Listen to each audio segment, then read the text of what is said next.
Do you think UFOs, the paranormal, weird history, cryptozoology, and outsider art are pretty darn cool?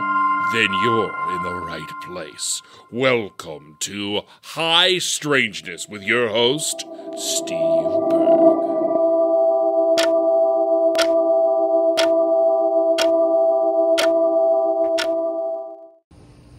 The video version.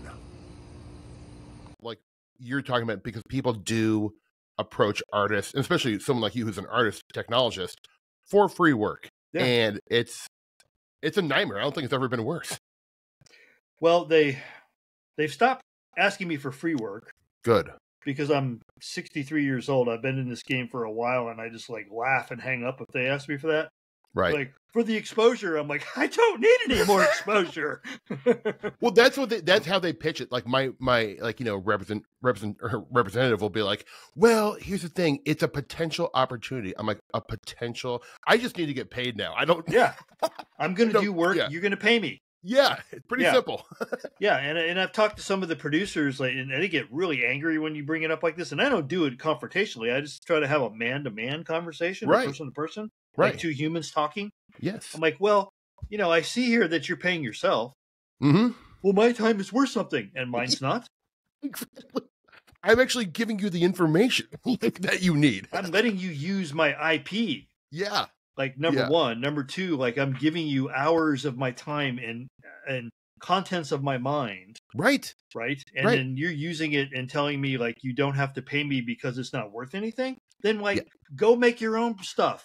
Exactly. But you don't have anything that has traction, so you're not going to do that. Right. Like, you could write something, but nobody's going to care. Right. Like, I spent 30 years building some of this stuff that's out there, and it didn't come free. Like it was like lots of time and energy and sweat, and even sometimes money that I put into it. So it's not freebies. I'm not handing out. This is not Halloween. I'm not handing out candy. So my one hope, while it's such a rocky time for art and commerce, like I don't think it's ever been rockier in my opinion. Yeah. But I am now kind of seeing that there is going to be an art and commerce world outside of corporate media. Because, there is, dude. There is. It's happening right now. I'm actually one of those people. Yeah, good. Like, I don't have a publisher.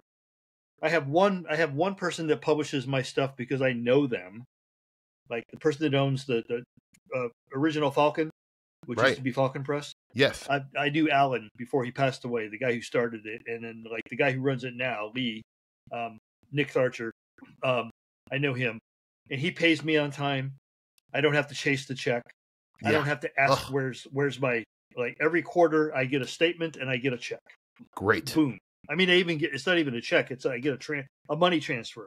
Yep. It never fails. Yep. So I'm like, okay, you can publish my ancillary stuff. I'm cool with that. Everything else I now own myself, and I publish it myself, and I actually make more money. Yeah. Because like when I had publishers, they were like, I'd get the check and I'd be like, this is like for 9%. I thought we were 15%. Oh yeah.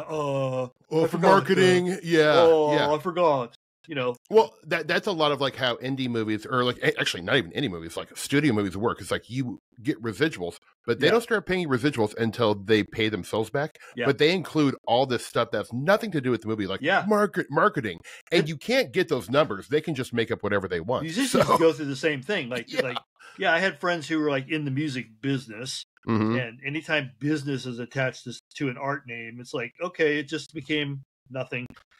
But people that I know that were in the music business, like they would get their statement at the end of the month, and they'd end up owing.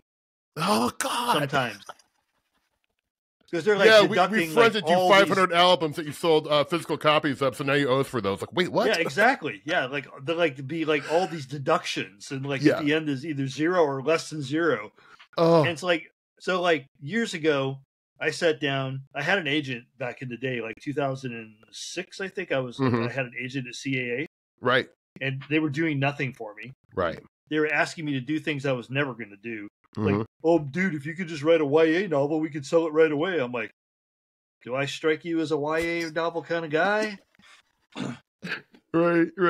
So I just, like, extracted from all of that.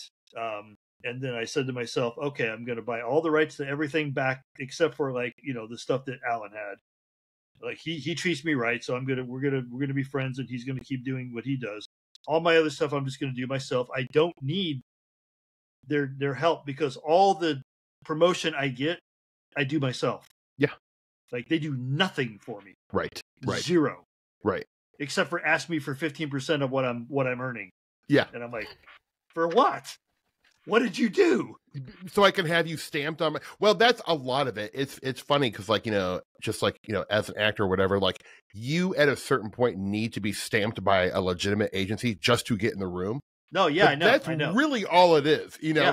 They just say, like, well, this actor is legitimate. You can have him into a meeting. And I'm like, but that's worth 10%. And I guess it is to a lot of people. But, like, I think representatives are fading away, especially now where I think art is going in the hands of some kid in Tulsa just making like an awesome indie movie, Yeah, so. yeah.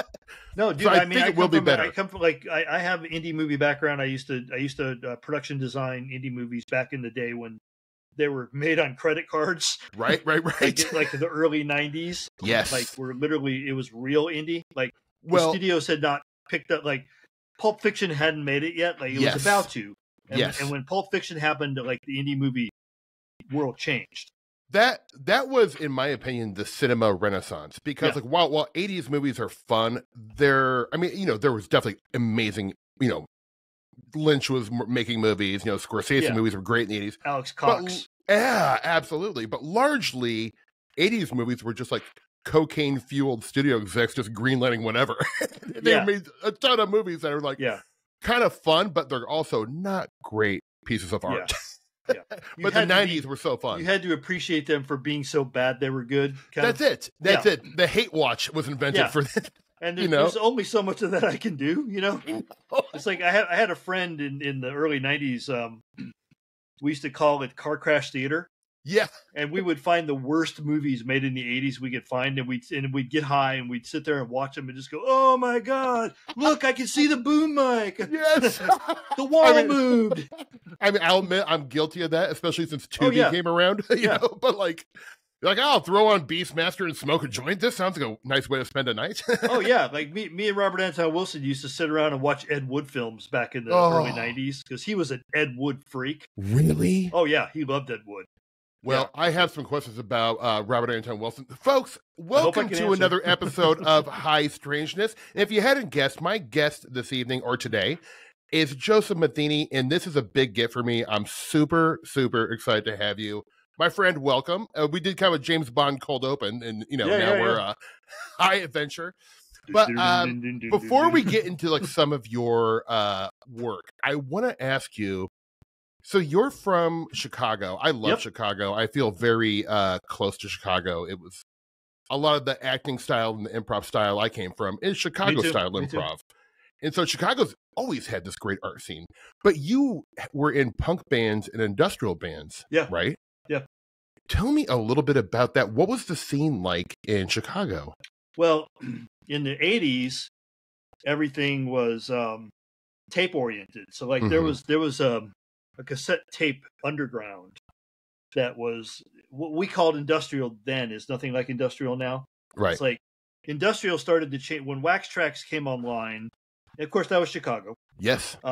It started to get more techno oriented, poppy techno oriented. Right. And I still like this stuff. Don't get me wrong. Like Tackhead is some amazing stuff, and the early 9 Inch Nails and even Ministry, all that stuff in Chicago. Like that was all out of there.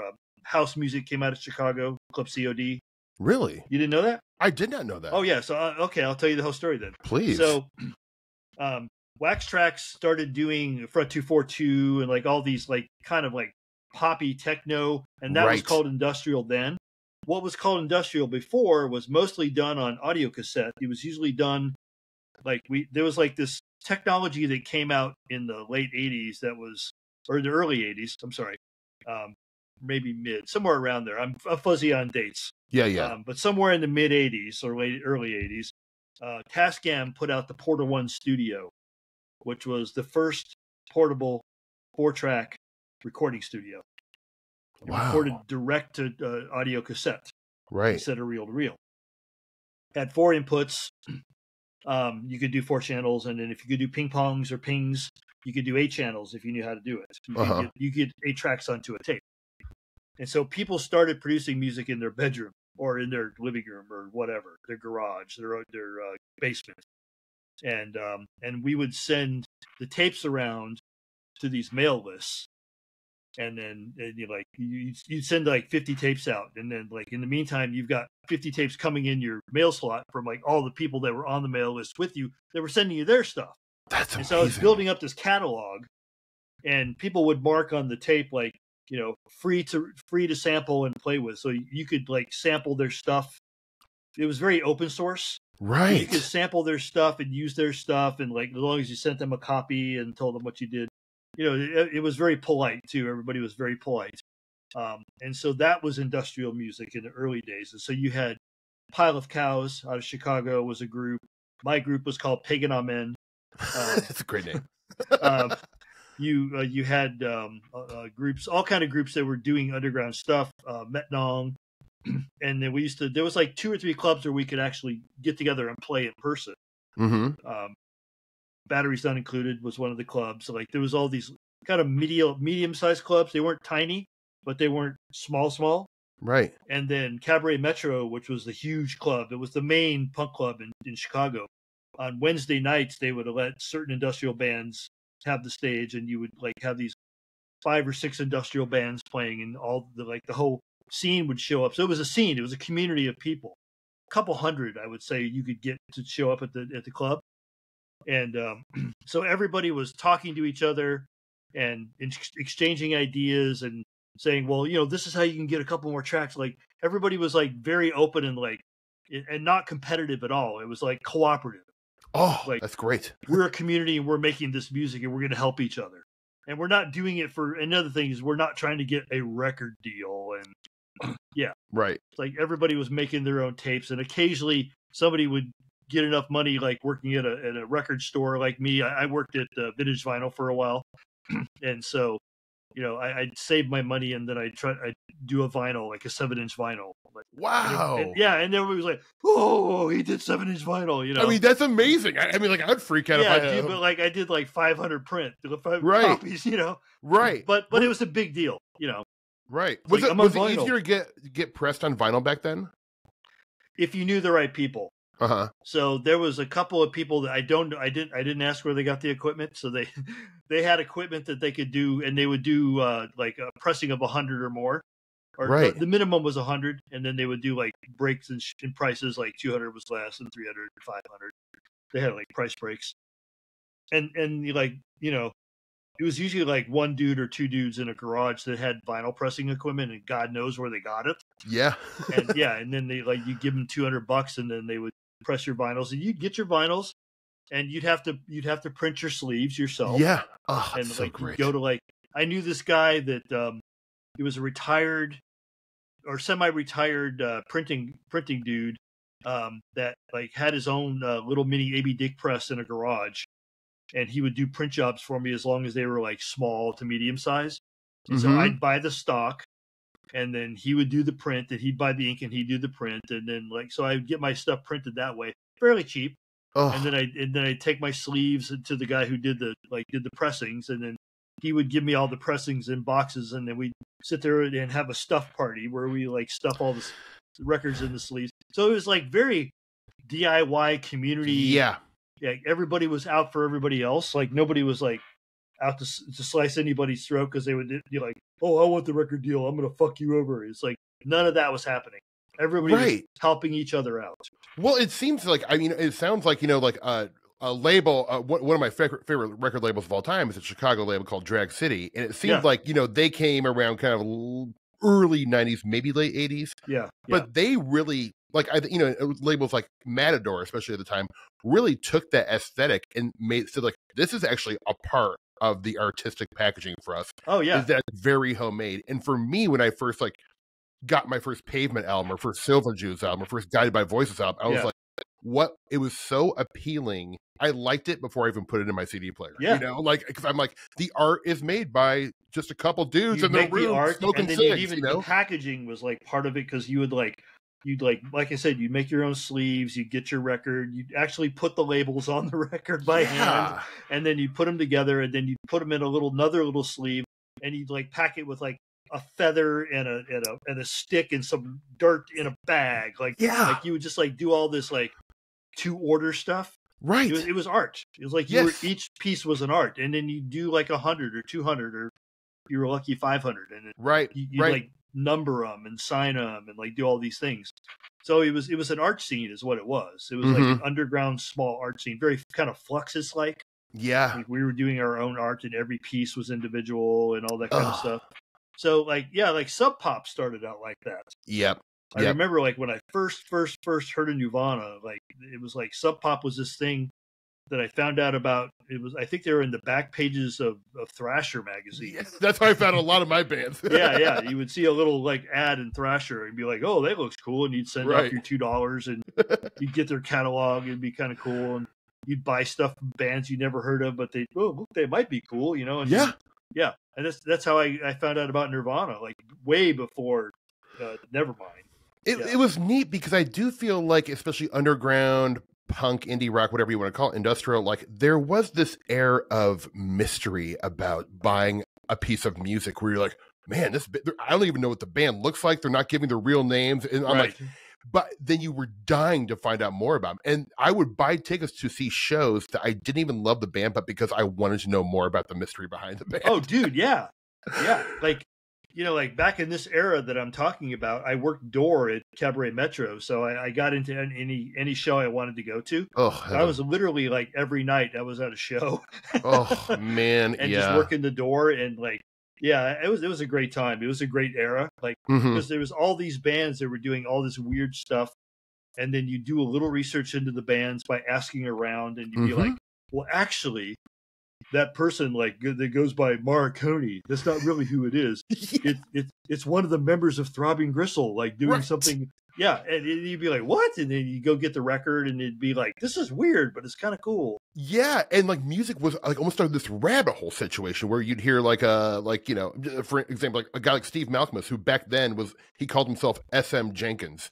You know, yeah. And he would every once in a while drop some bands that he likes. Who, you know, he'd always talk about the Fall, and so I'm like, well, I better buy a Fall record. Cut to, I now have like 150 Fall albums, but like you know, like, but it was part of this like artistic rabbit hole you go down, and you would learn a lot about music that you would never hear about in Rolling Stone. Yeah, like all the and like that aesthetic got like ported over to like things like I said, like Sub Pop. But then also 4AD was coming out with like everything that they came out with was so beautiful. Like, and like the art on it, and like sometimes you get it in a box with something like a booklet. And yeah, I just like I see stuff come out on 4AD. I wouldn't even heard the new band on 4AD. I just buy it. Yeah, I'm like, it's bound to be good. And if it's not, I can look at it. Yep, it looks cool. It does. Like you see the Pixies' first album come on Pilgrim, you're like, that is like disturbing. It like scares me. I have to buy it. Yeah. And the early Cocteau Twin stuff was all very nice. And like if you worked at a record store like me, you would see in the catalog like Dutch East India would tell you like there's 100 of these that comes with postcards. Like only 100, and like of course you'd order 2 of them, one for the store, one for yourself. Yeah. But when you worked at record stores, you spend half of your check on records. You're the best customer. yeah, because you're pre-ordering it. You're like, oh, I gotta get that, and you like order 2 instead of 1 of everything. Put 1 for the store, 1 for me. Yeah. And then you go home at payday with like this stack of vinyl. And but be back like, then, I hope I can make the rent this month. Exactly. But that's not important because my music collection is so sick right now. I'm going to eat lots of ramen, but it's okay. That's exactly right. Hey, you know, I'm curious about a couple things while we're on the Chicago thread. I have a little bit of an obsession with Chicago, but like, I, you know, started out in the Second City and Improv Olympic, which are like 2 Chicago mainstays. And the kind of improv I learned was from this guy named Del Close, who was, do you know about Del Close? I knew Del. What? So, dude, here, real quick. Not I started dating as long as you want. I started dating this woman We formed a band together. We were like a band couple. You know that happens. Like, yeah. You get into a relationship with an artist woman, and then the next thing you know, you're partners all the way through. And it was cool. But her dad was this cool dude. I was like, man, your dad's like the dad I wanted. You know, he was like an old jazz hound. Right. He grew up in the old days, and like he used to sit around at Earl of Old Town. And like, you know, he smoked pot, like everything you ever wanted in a dad. Yeah, he's the one that turned me on to like deep bebop. It's like, because he was listening to stuff I was doing, which was industrial, like weird stuff. Right. And he's like, wait, so let me turn you on to this. And he like turned me on to jazz stuff. I'm like, well, this is actually pretty good.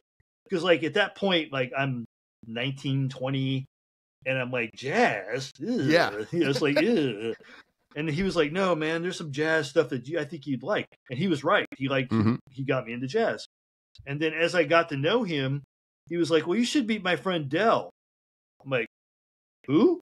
And then he introduced me to Del Close. And like, I didn't know who Del was.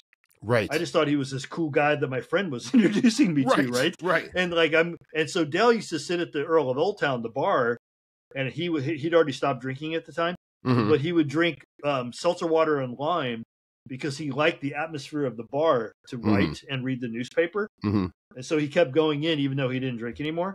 And so I got to know him. So he started teaching me some stuff about improv. And as it turned out, we started having a conversation, and he said something about magic. And I'm like, well, you know, I'm studying this thing called the Golden Dawn. He's like, oh, I know the Golden Dawn, you know? And then we started talking about like magic, and he said, well, a lot of the way I teach improv is using some of the telesmata that I learned from Golden Dawn. So we like hit it off. Right. And so I became an improv guy, like after, like because of that. So Del is the master.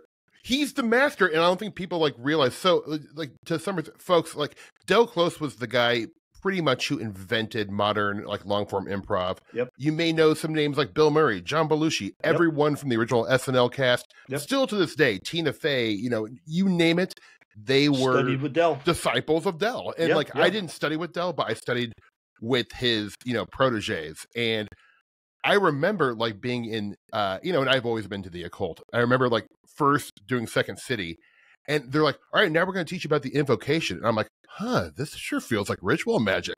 And sure, I mean, the teaching it truly is. It is like Crowleyan, OTO, Golden Dawn, whatever you, I mean, I think it was taken from a lot of places, but it was incredible. And no one, you know, all my friends that were just like, I just want to be a yuckster and, you know, get on TV. But I was like, oh my God, I'm learning literal magic.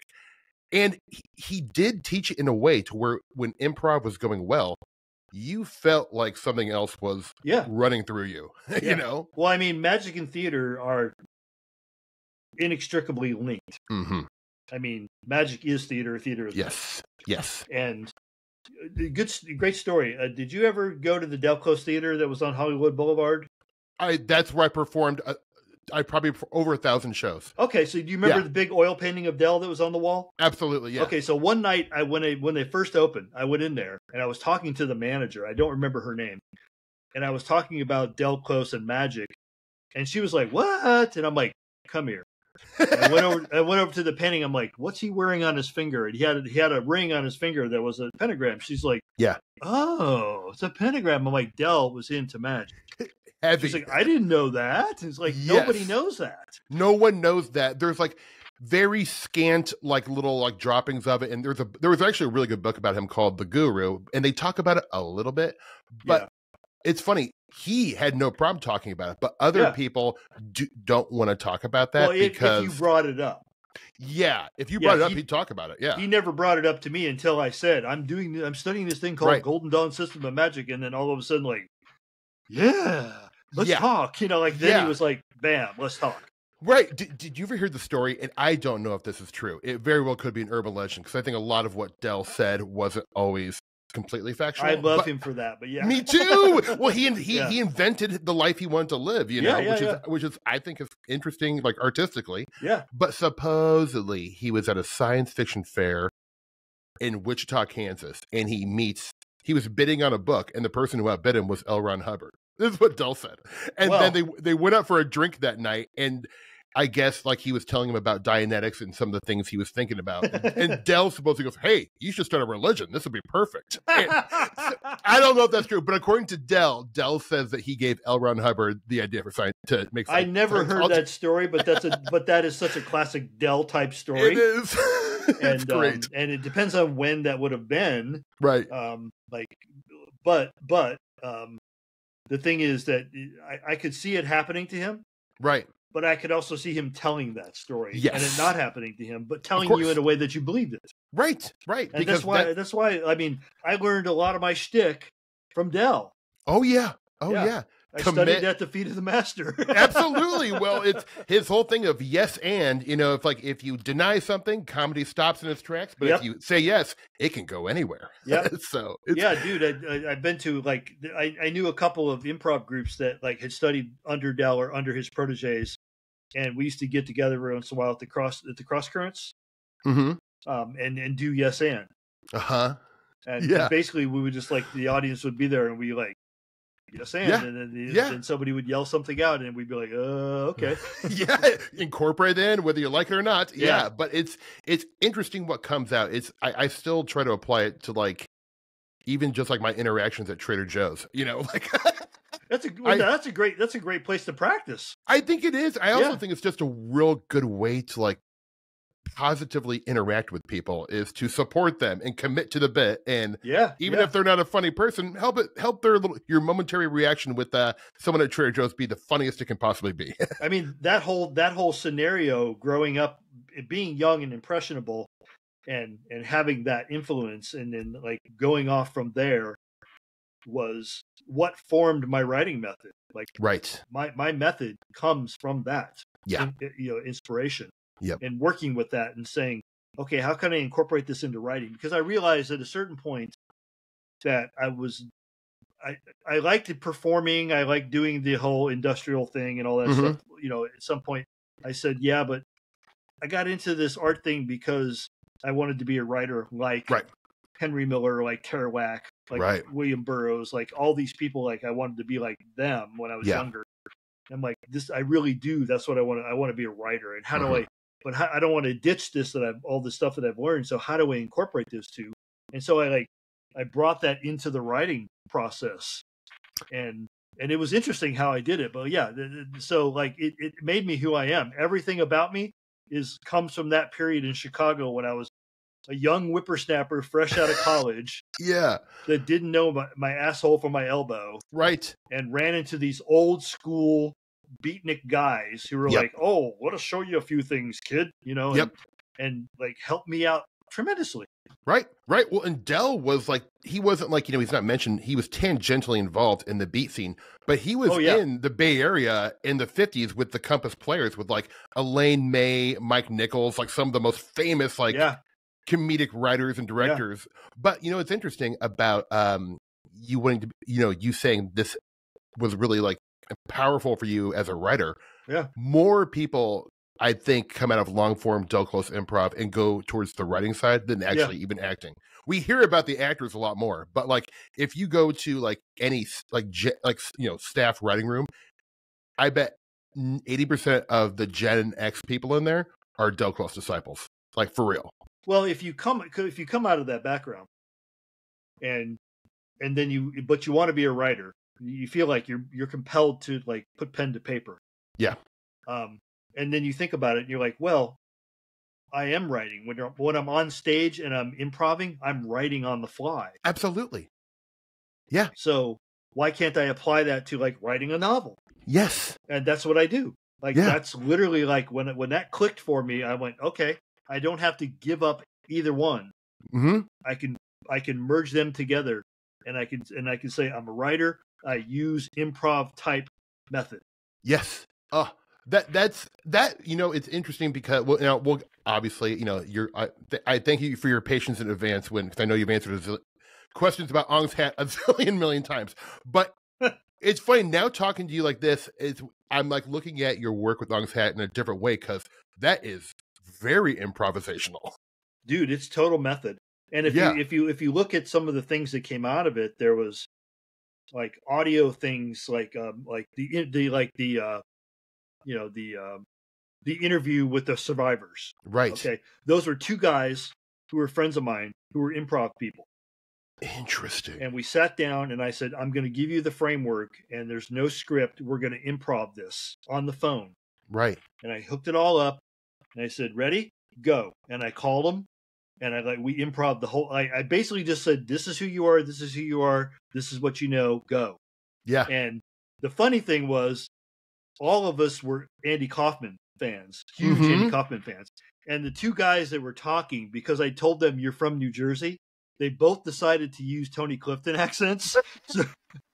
So if you listen to that recording, like they're like totally doing Tony Clifton, and neither one of them had told the other one they're going to do that, and then they started doing it, and everybody just stuck to the bit.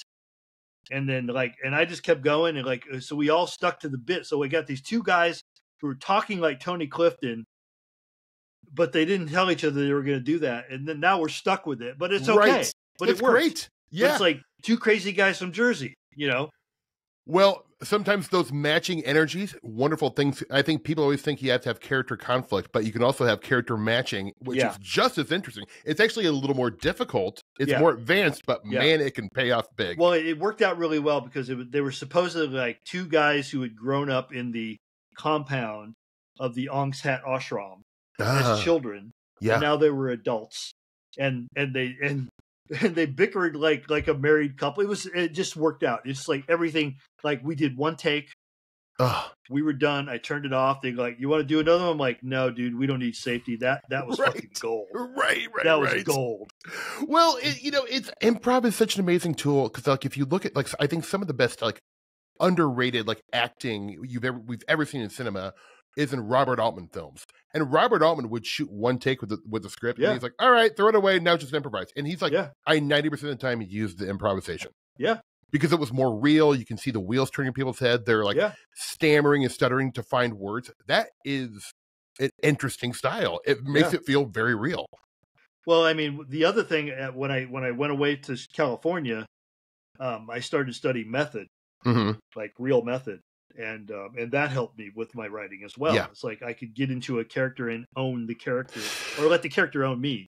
Right.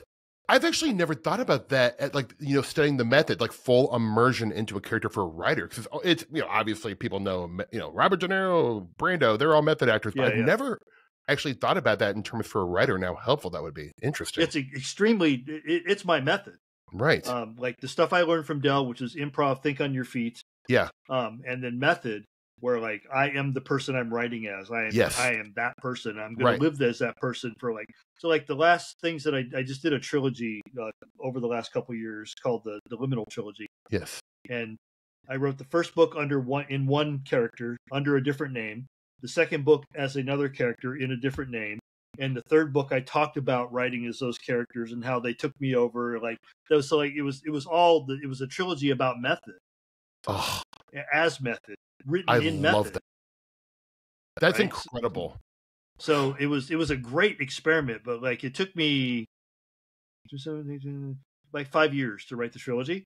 And when I was done, I was just wiped out, emotionally just wiped out. Right, I'm sure, because it's you immerse yourself in a couple dozen characters. Probably that is exhausting.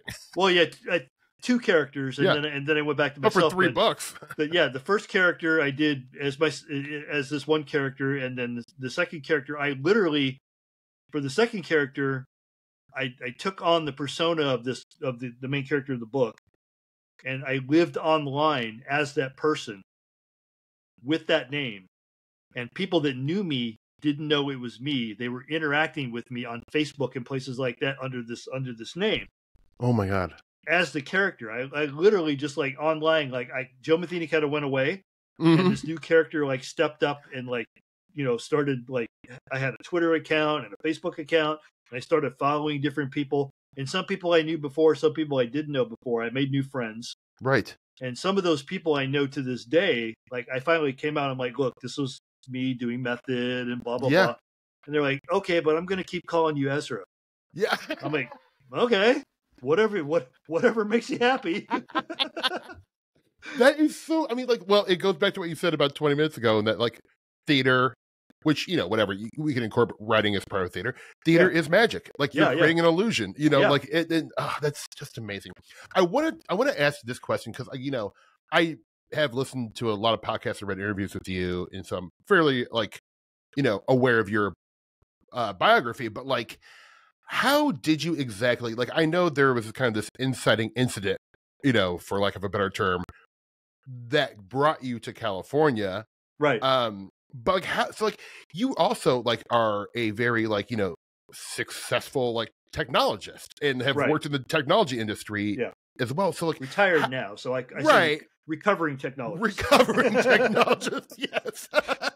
But how did, like, that's not, like, as far as I know, like, back then that wasn't something that was, like, you could go to school for. It's like, teach me about, like, no, I didn't deconstructing a computer. Like, how do you learn that? And then, if you wouldn't mind kind of telling the listeners how you got to California, because I love that story. Well, here's the great thing is I'm in the process of doing a book that's coming out next year. It's called Ong's Hat Complete. Oh, it tells the entire story of how I went to California and how I ended up in this building with these people, and like how it was the entire evolution of the project. Right. What was I like? Like, what was I being influenced by? What was like, all that kind of stuff. And I'm doing that with Sakori Kennedy. I don't know. He used to do a podcast called The Nonsense Bazaar. Oh yeah, sure. Yeah, I love that show. Yeah. So Sequoia and I are doing this together. Oh, killer. He's kind of my engineer guy.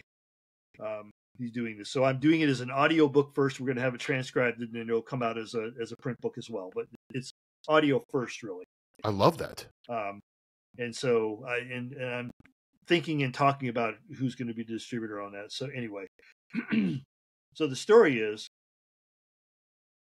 I was in Chicago, like around this time that we'd been talking about. So that's perfect segue.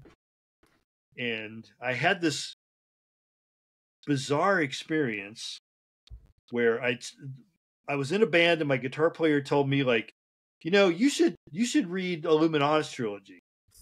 I'm like, the what?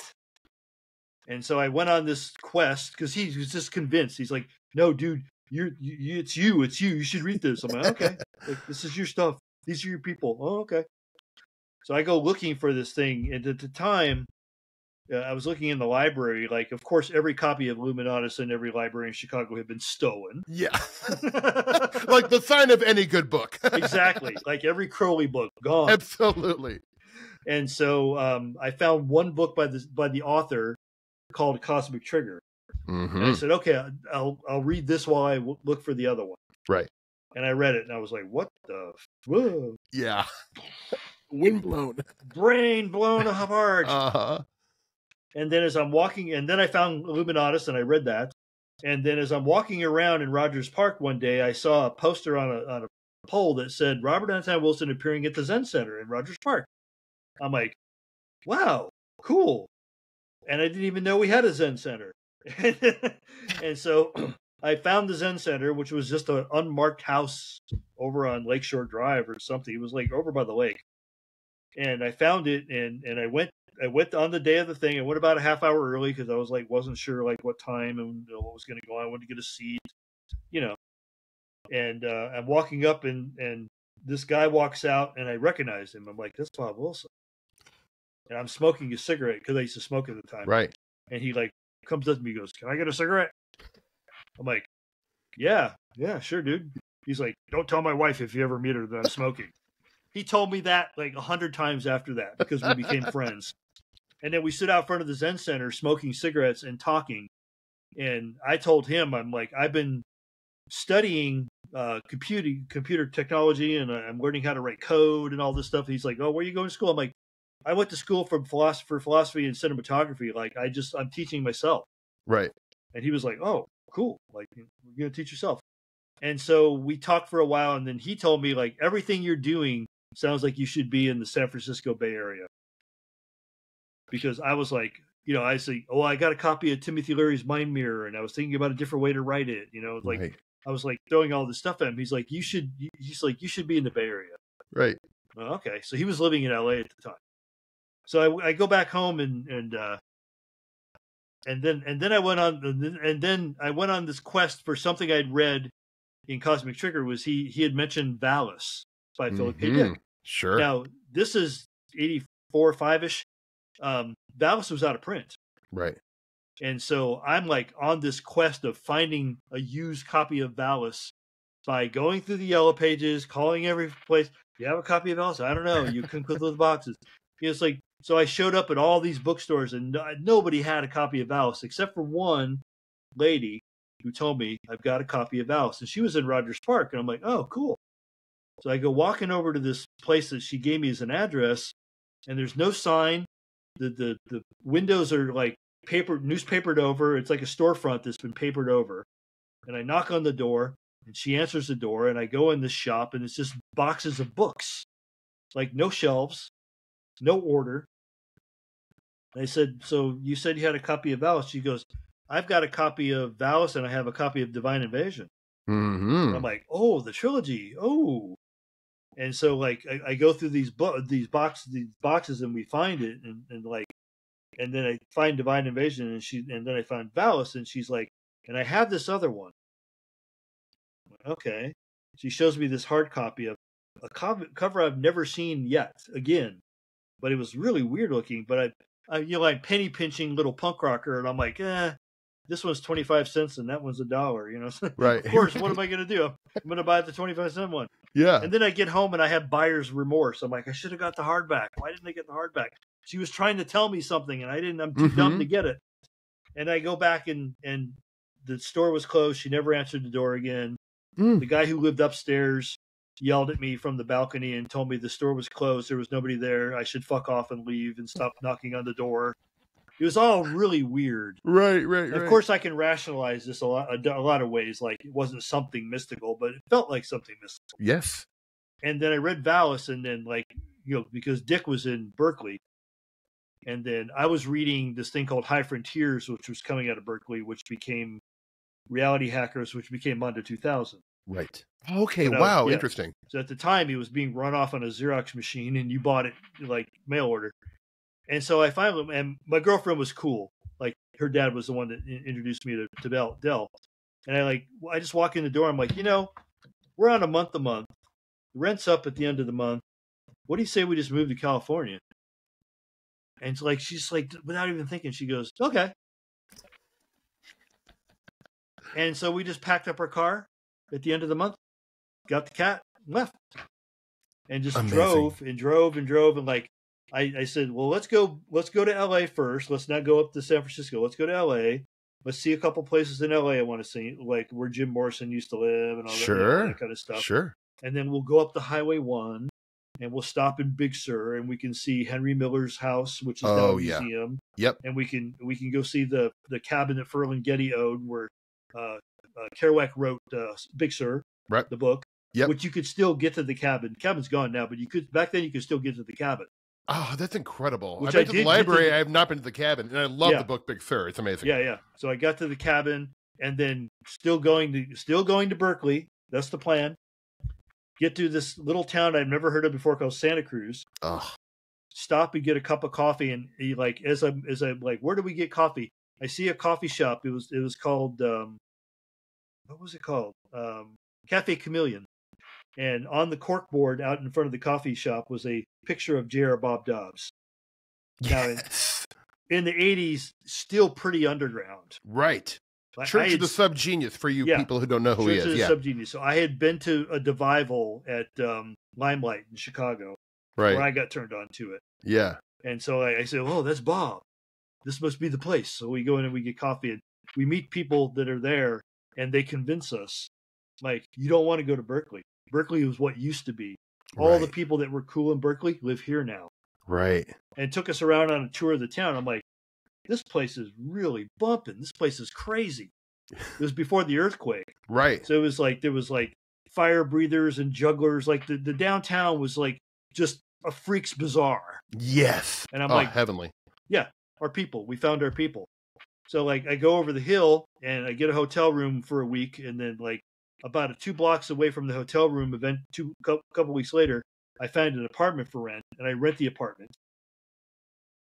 And we move in, And then I look over and it's like in the 80s, you could get an apartment overlooking the ocean, the Monterey Bay, with a balcony overlooking the ocean, unobstructed view because you're on a hill, for $300.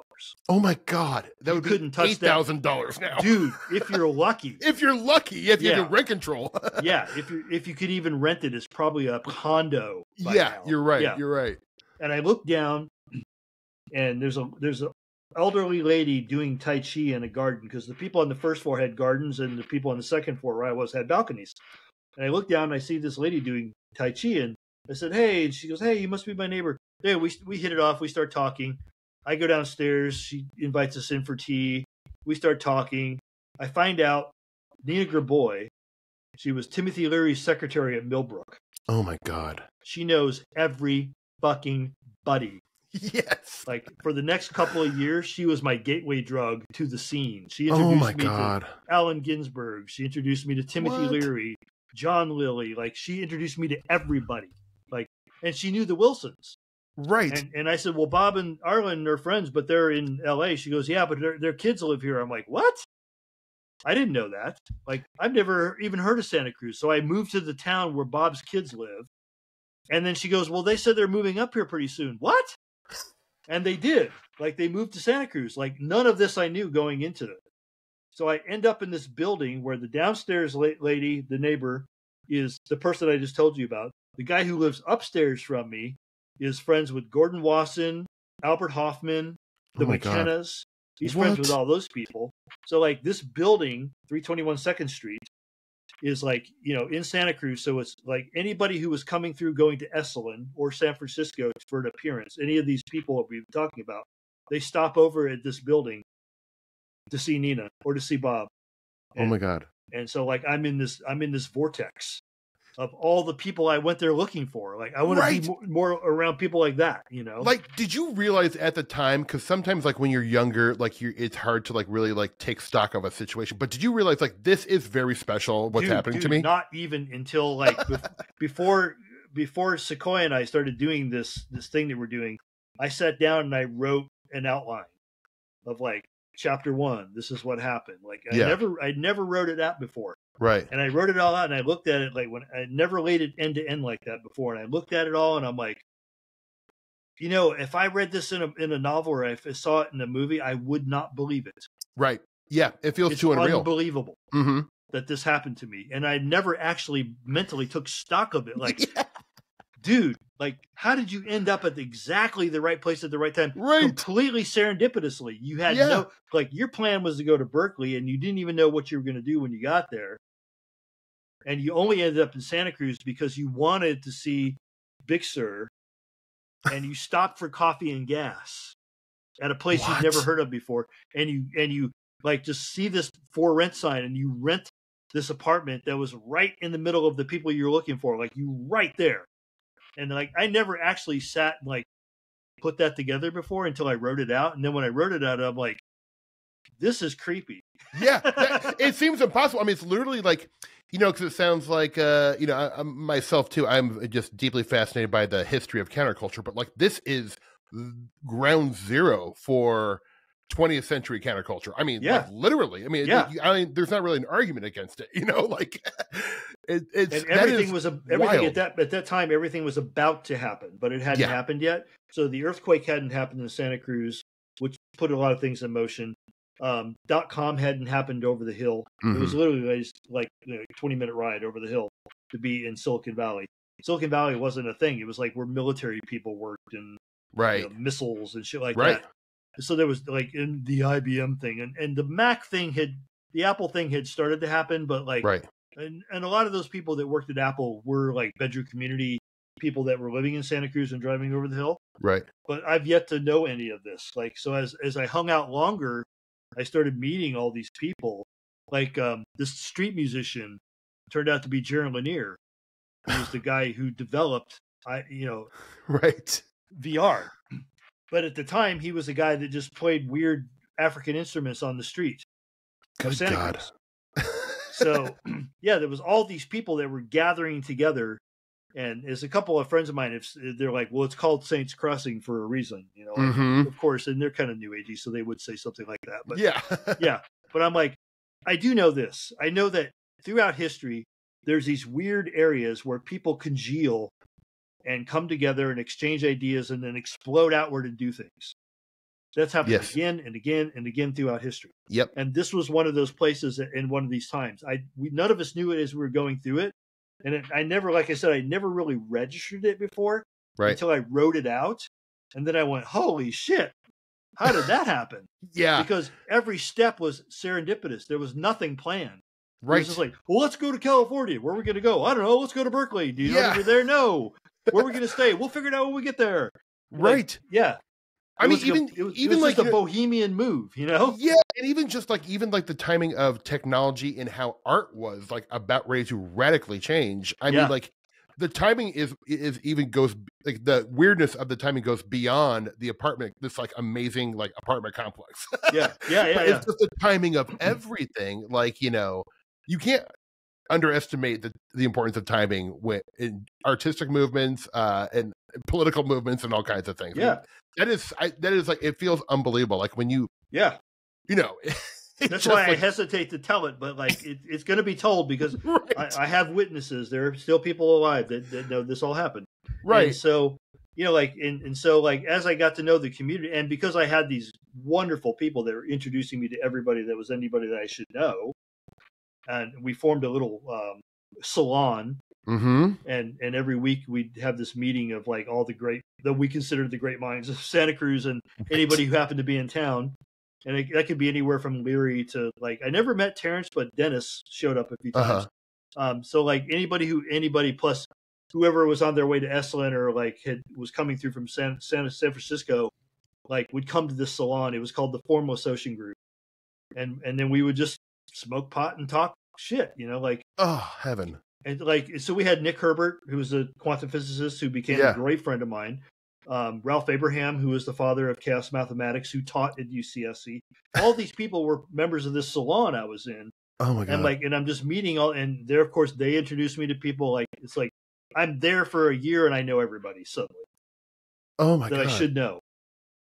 This is like, you know, I say this as a half joke, but like this would be the best multicam sitcom ever. Just like a sitcom about this apartment building. Yeah. Oh my! And like there was literally nobody in the counterculture that Nina Gerboyd did not know. Yeah. And so like when she found out that I was into the beach, she's like, "Well, I'm friends with Allen Ginsberg. I'm friends with Diane DePrima. You should meet Diane." And so I met all those people through her. Like I would have, none of this would have happened without her. And without the people at the fog group, like because everybody was connected and they were all older than me. Right. These people are 60s and 70s. Yeah. And so they were all like, "Oh, the kid." You like that was the kid. You know, like, "Oh, this kid that likes our stuff. Yeah, let's take him under our wing and teach him introduce him." And you know, like so, like it all happened because of them. And why I ended up in that building, I can't tell you. Well, I can tell you. It's like some crazy people in Santa Cruz at a coffee house told me not to go to Berkeley, so I didn't. Right. Yeah, I got a hotel room by the beach because they were cheap, and I got the apartment a couple blocks from the hotel room because it was close. And I was walking by and I saw the for rent sign, and I just walked up, and the guy who rented the apartments, Rico, it was like he was one of us as well. And I walked up and said, "Hey, I would rent the apartment," and then we talked for about 30 minutes. He didn't even ask me anything like, "Do you have a job?" or any of that, which I didn't. Yeah. But I had enough money for the down payment in the apartment. And he was like, "Dude, come on. You do well here. Like, yeah, you're one of us." I'm like, okay. Oh my God. Like everything just happened for a reason of some sort. And so it put me in the right place at the right time. Right. And then all of a sudden, like there I was, like, and I started meeting all these people that were doing this amazing, crazy cutting edge stuff with Macintoshes that, like, for its time, they were way ahead of their time what they were doing graphically. Because, like, you know, and I was looking at what they were doing. And so I got hooked into the Mac community through them. Because there was like this other salon that I became a member of, called Digital Media, which sounds weird and flat these days, but back then it was digital media, you know. And so it was mostly made up of the people that worked over the hill, right, and lived in Santa Cruz that were doing things that they couldn't do at work. So like, you know, we would do drugs and do weird things with computer code. And so,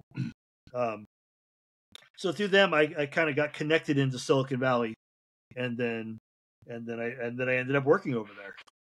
And I mean, it's like I know this is it's Forrest Gumpian, Walter Mittian. I mean, like, you know, it really I never even put that together, but yes, it's very Forrest Gump. I was at the right places at the right time. But yeah, at the time, like, I was just going with the flow, dude. I wasn't questioning any of it. Right. That's what I do. Like, I don't question these things because as a, you know, like, my spiritual belief is like, when you try to question things of the liminal nature, they evade you. Mm-hmm. Because, like, I'm going to put gone. Oh, no, it went away. Oh, why did I say something? I disrespected it. Yeah. Like, George Hansen, who wrote the book Trickster and Paranormal. Yeah. One of the things he said is you have to sneak up on this stuff sideways. You can't come at it head on because it will disappear and evade you. Right. Because that's its nature. Right. Whatever it is, it has the nature of, like, I'm going to make you believe I'm something I'm not. Right. I'm going to be absurd by design. Yep. Yes. Yeah. I'm going to tell you I'm a Venusian, and then when you try to take a picture of me, I'm going to be 2 inches to the right of the frame. Exactly. And then I'm going to hand you some pancakes, and we're gone. Exactly. Well, I mean, that's why, you know, I mean, but the surrealness and the surreal aspect of high strangeness, and I use it as a big term, even talking about, like, you know, the counterculture, because I think the counterculture is part of high strangeness, whether people like it or not. Yeah. At least for me, it is. No, but it is one of these things where it's just like, you can't really, like, when you're in the midst of it, like, I think, like, if you try to stop and, like, well, let me, like, deconstruct this and understand what's happening, bye, it's gone. Yeah. And, you know, what I have to thank for that is improv, because, like, you don't question what's happening right when it's happening. Right. Or you will kill it. Yeah. Well, Del Close's mantra on stage, which the Upright Citizens Brigade used it, and they print it on the back of their t-shirts, is "Don't think." Yeah, don't think. Yeah. I mean, that's how I write. Like, I have to like get in the groove and like just step to the side. Yep. And let whatever it is come through me.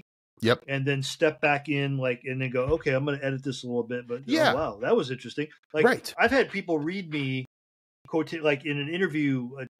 I think earlier this year, I was doing an interview and somebody read a quotation from my book Zen, The Zen of the Other. But I didn't know that's what they were doing. They just started reading this quotation. And I was thinking to myself, I didn't say it, but I was thinking, like, oh, that's pretty cool. I wonder who wrote that. Right. I like that cat. Yeah. And then he went, that was by Jospeh Matheny, Zen of the Other. I'm like, oh, yeah, that was me. Yeah. I literally do not remember writing that. But that, I mean, like, that's a good sign. Like, I can't tell you how many improv shows I did. The ones that did not go well, and that's improv, like 70% of them are like okay or horrible. Yeah. But the 30% that are like magical, and you're like, oh my God. I used to black out, and I would, like, be at the bar having a beer with my buddies. I'm like, man, people love that show. They can't stop talking about it. I don't remember a single thing I said on stage. Yeah. Truly. Yeah. Like, I blacked out. Yeah, it's wild. I did the same thing when I used to play music, or what I called them sound sculptures, but, like, you know, basically we were doing, you know, industrial music, more or less. And I would do, like, when I was, like, in the zone, I could, like, and the audience was responding, like, all of a sudden they were responding, like, oh yeah. Like, I was doing some weird drum thing that I used to do, and people would, like, get into it, and then I just wouldn't remember. I wouldn't remember. Right. I'd be like, I'd kind of come to, and everybody was clapping, and I'd be like, okay, they liked it. Whatever I just did, they liked it. Yeah. I don't really know. I don't know if I can do it again. I don't remember what I did. Yeah. Like, I was just like, I stepped out of, like, I had to, like, got out of the way, which is what you have to do with art. Like, absolutely. Art and shamanism are literally the same thing. Yeah. Yep. If you're critiquing art as you're doing it, it's going to suck. I'm telling you. Exactly. Yeah. If you're trying to think about what you're doing next, you're already fucked. Yep. You're writing in your head, and everyone sees it, and it's not funny, or it's not interesting. Like, you killed yourself. You've killed the moment. You've killed you've killed the spirit. You've killed everything. Yeah, I know. And then you're going to be like, exactly. Well, you know, Justin, I'd love to talk about just ask some questions about Angshat. Yeah, And, you know, I'm trying to, like, in case my listeners, I feel like everyone's heard of it, but is there like a way to describe it in like an elevator pitch type style so people like get the gist of it while I ask these questions? Well, it's multi-leveled. Yeah, I know that's a real big ask because that is not easy. Not in the sense that it's an MLM. But yeah. It's not multi-level marketing. Right. But it's a multi-layered piece of art. Yeah. And so it has elements of, like I said, performance art. Mm-hmm. Definitely. Yeah. It has elements of Borges type literature. Mm-hmm. It has elements of cut up. Right. Because a lot of it was generated through Burroughsian type cut up. I have a lot of questions about the cut up method for you because I can definitely tell that was an inspiration. That was definitely an inspiration. And I can tell you stories about that. It's got magic. Mm-hmm. Because there was a lot of ritual magic that was done around it, and a lot of it came out of ritual magic. Yep. So having conversations with discarnate spirits is where a lot of the material came from. Mm-hmm. The assemblage of the material into the form that it was something that I did because I had all these interests. I was like varied interests artistically. Yeah. And so I said, is there something I could do where I could like draw all these interests into a single thing? Could I have a nexus of all these things that people like walk into this situation, you know, and in the situation, they're encouraged to do things like, here's a phone number. You call the phone number and I've got an IVR that I built on the other side that takes you through a voice prompt system. Right. And here's a PO box where you send something and then you actually get something back. Yeah. And like, so it's got elements of LARP, although as I've told people, people get very confused or surprised when I tell them this, but I've never actually been a kind of D&D kind of guy. Mm-hmm. I knew about it. I had lots of friends that did that stuff. It never appealed to me because I've never been a sword and sorcery kind of guy. So the content never appealed to me. Right. But I thought to myself, well, I'd like something like that as long as it wasn't this sword and sorcery stuff. Like maybe if it was conspiracy oriented or like, you know, like, because that was back then my interest was like way into like this weird stuff I was getting through the mail art culture, which later became, you know, more popular. Right. But I used to get like these packets in the mail from God knows where. And it'd be like all this, like it'd be a ream of paper that wasn't bound. And I'd pour it out and it would be like a hand typed mimeographed or Xerox copy of the Bob Lazar story. Like, right. That's how I found out about Bob Lazar. Like, oh my God, really? That's incredible. I got a packet from Las Vegas, Nevada of like this loose leaf story. Or the Dulce stuff I got like in the late 80s. Like somebody sent me this loose leaf packet of the Dulce story. I'm like, what? And I'm like, I love this stuff. You know, like, and I read it like fiction. Of course. I don't go, it's all true. You know, it's of course. This is good storytelling, period. Yeah. This is folklore. I don't care if it's true or not. It's folklore. The story is what matters. I'm so with you. What matters. And so I'm like, can I pull all this together into like a thing? And then I discovered the bulletin board systems that just started in the early days of like, it wasn't even the internet. It was the bulletin board system where you dialed into a system. And And so I said, okay, then I'm looking at that. And then I got a hold of something called HyperCard on the Mac, which was like an early way of doing a local internet hypertext thing. And then somebody showed me that before the browsers, there was like this thing in the Linux community, which I used to be, you know, like mostly Linux, or I'm sorry, Unix. This is before Linux. And you could do something like HyperCard through this prompt on your Unix system called the Lynx, Lynx. And it was the forerunner of a web browser, but it was text only. Right. And so you would tab down through the text, and if the text was highlighted, you would hit enter, and it would take you to another page, maybe to another system, like another computer somewhere else. And I'm like, this is like HyperCard, but it like reaches out to other computers. Yeah. And then the lights went on. I'm like, I got to do something with this. This is it. This is the new medium I've been waiting for. I'm going to tell stories this way. Right. And so I started constructing this Ong's Hat thing. And I was working with Peter Lambert Wilson, who's also known as Hakim Bey. Right. I was working with Nick Herbert.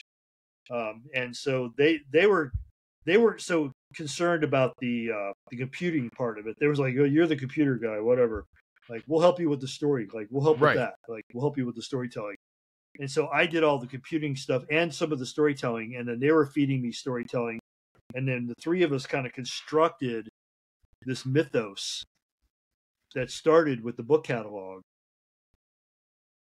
And so that's the Borgesian thing is like, because Borges was big on doing like book catalogs, fake encyclopedias, fake, like all that kind of stuff. So we went with like, let's do a conspiracy oriented book catalog. We'll link to like books that we have on our shelves and some books that we wish we had on our shelves. Right. Some of it were made up books, right? That don't exist yet. I love it. Yeah.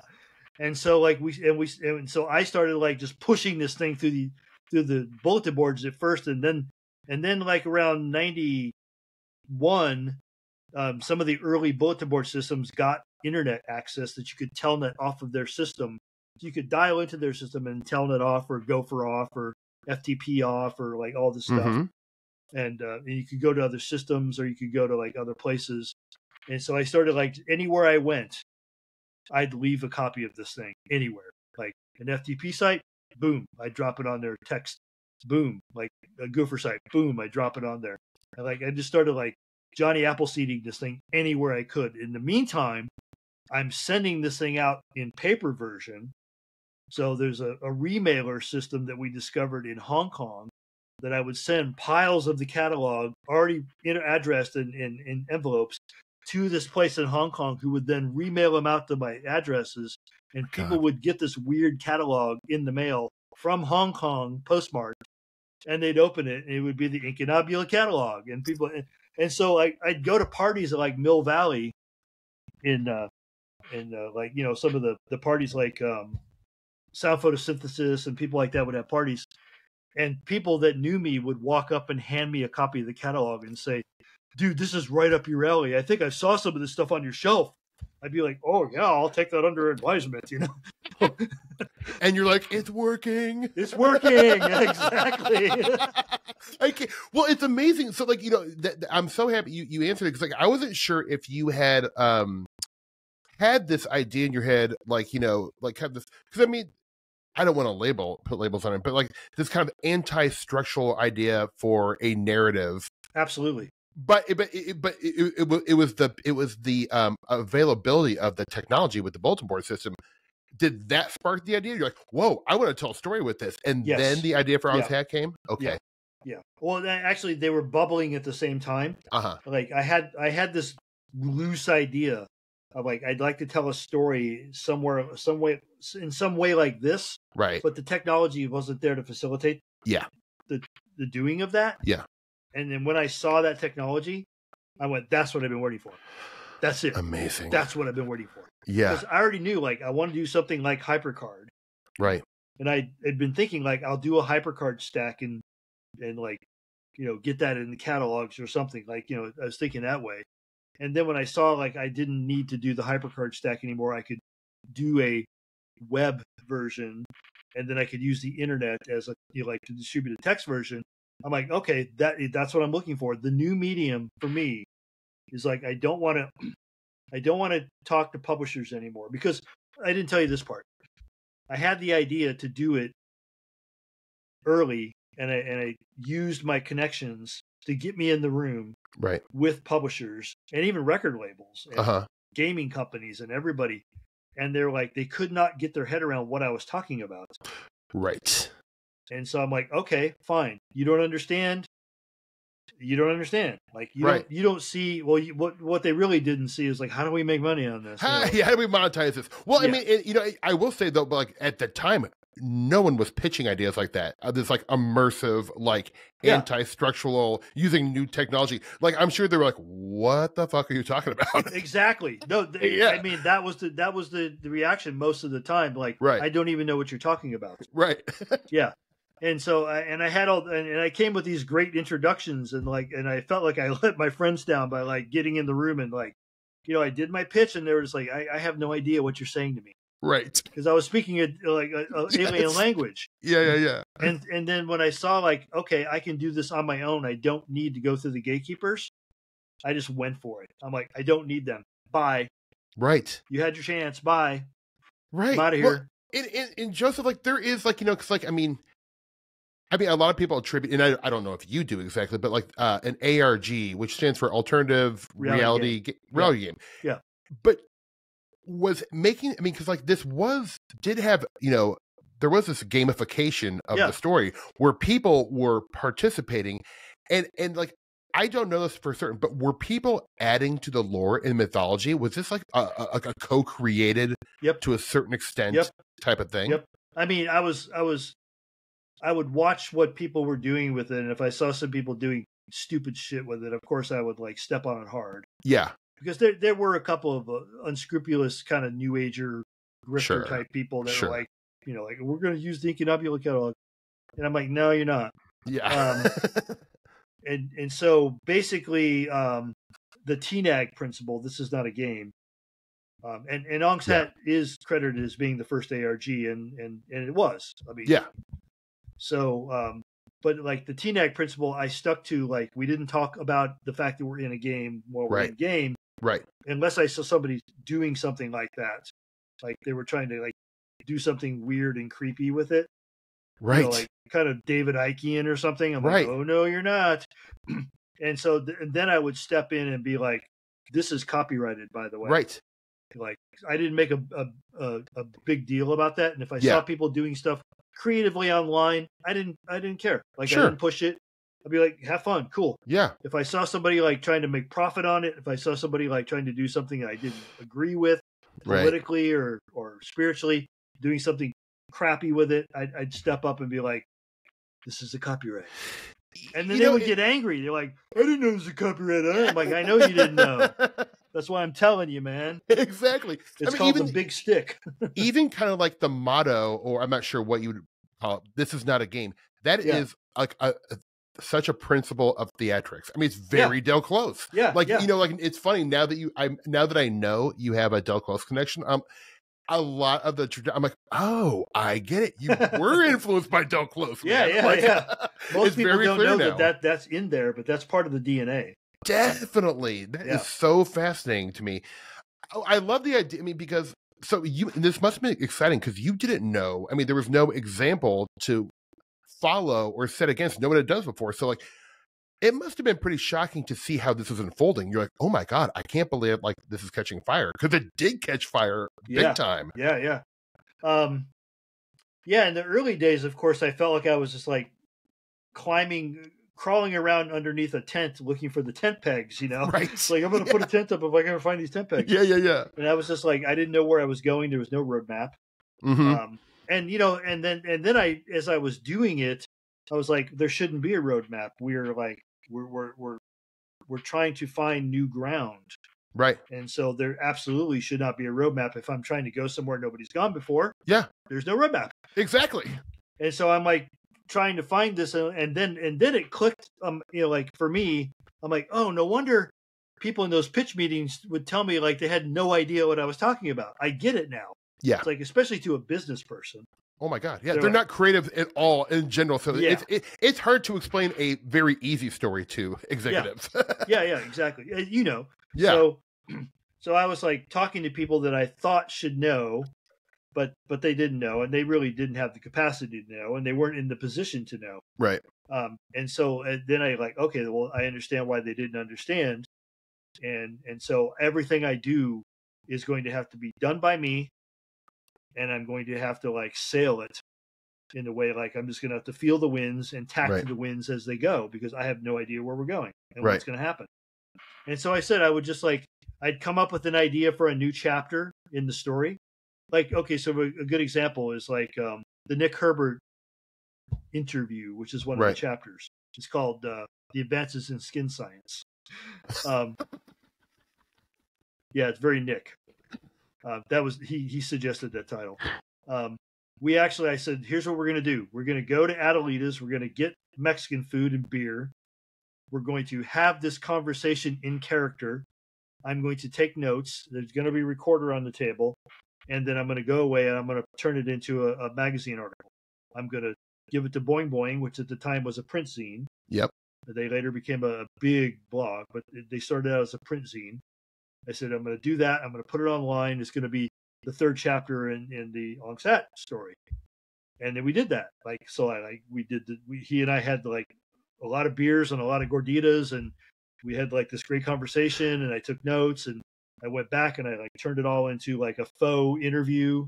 And then I showed Nick, and he's like, absolutely. Let's call it Advances in Skin Science. I'm like, okay, cool. Great title. Yeah. And then I published it in like chapter 3. That was how chapter 3. Chapter 4 was the interview with Emery Cranston. Again, did the same thing. Sat on the phone with Peter Lambert Wilson. I said, you play Emery Cranston, I play Joe Matheny, the dumb reporter, and then I'll record it, and then when we're all done, I'll take it and compile it into an article-like thing, like a faux interview, and then I'll publish that as chapter 4. Right. And I kept doing that. So I did the Survivors interview. I did the same thing. Like, got two of my buddies from improv. I'm like, okay, you these two guys, and you don't have any idea really what I'm going to ask you other than this is your backstory, and now go. Everything's been like that. Even using improv is really the way to do it, because like had you handed a script to two actors, it would be like almost defining the story too much. Yeah. Right?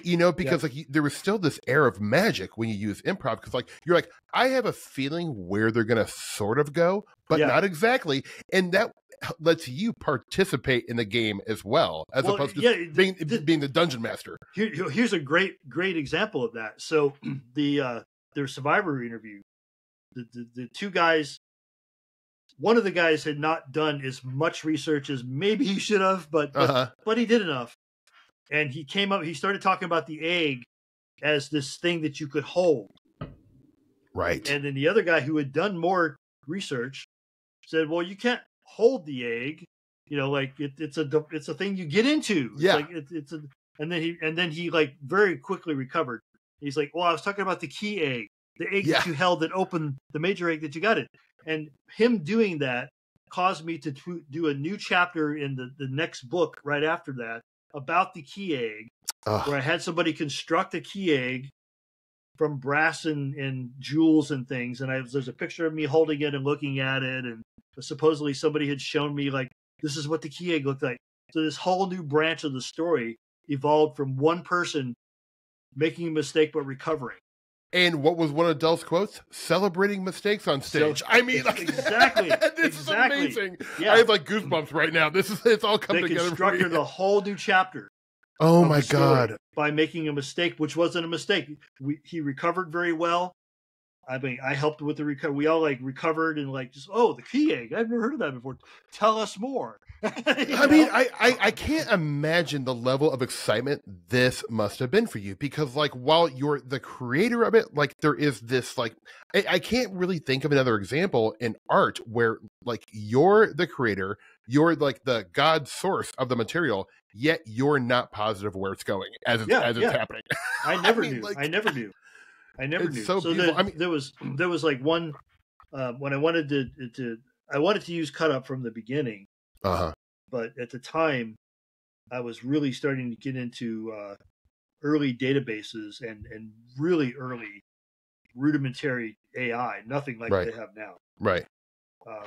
And so I said, well, is there a way I can build something in software that can take a repository of content that is in a database, text content, and so because it's in a relational database, I can have it highly derivable. So I can say like this sentence is related to this book, is related to this paragraph, is related to this other sentence. So you can do relational data, like how they relate. Right. And it's called derivability. So I started working with that as the cut up method, and I wrote this real rudimentary AI and rudimentary chatbot that like I could talk to through an text interface, and I could ask it questions and it would come back with answers. kind of like it looked kind of like ChatGPT. Yeah. Except that like my LLM, there was no such word back then. But like my large language model was a gigantic repository of weird stuff that I found on the internet in text and put into this database. So it was limited to like, it was definitely high weirdness. Yeah. Only high weirdness. Oh, perfect. Yeah. So I was like asking questions and getting high weirdness answers.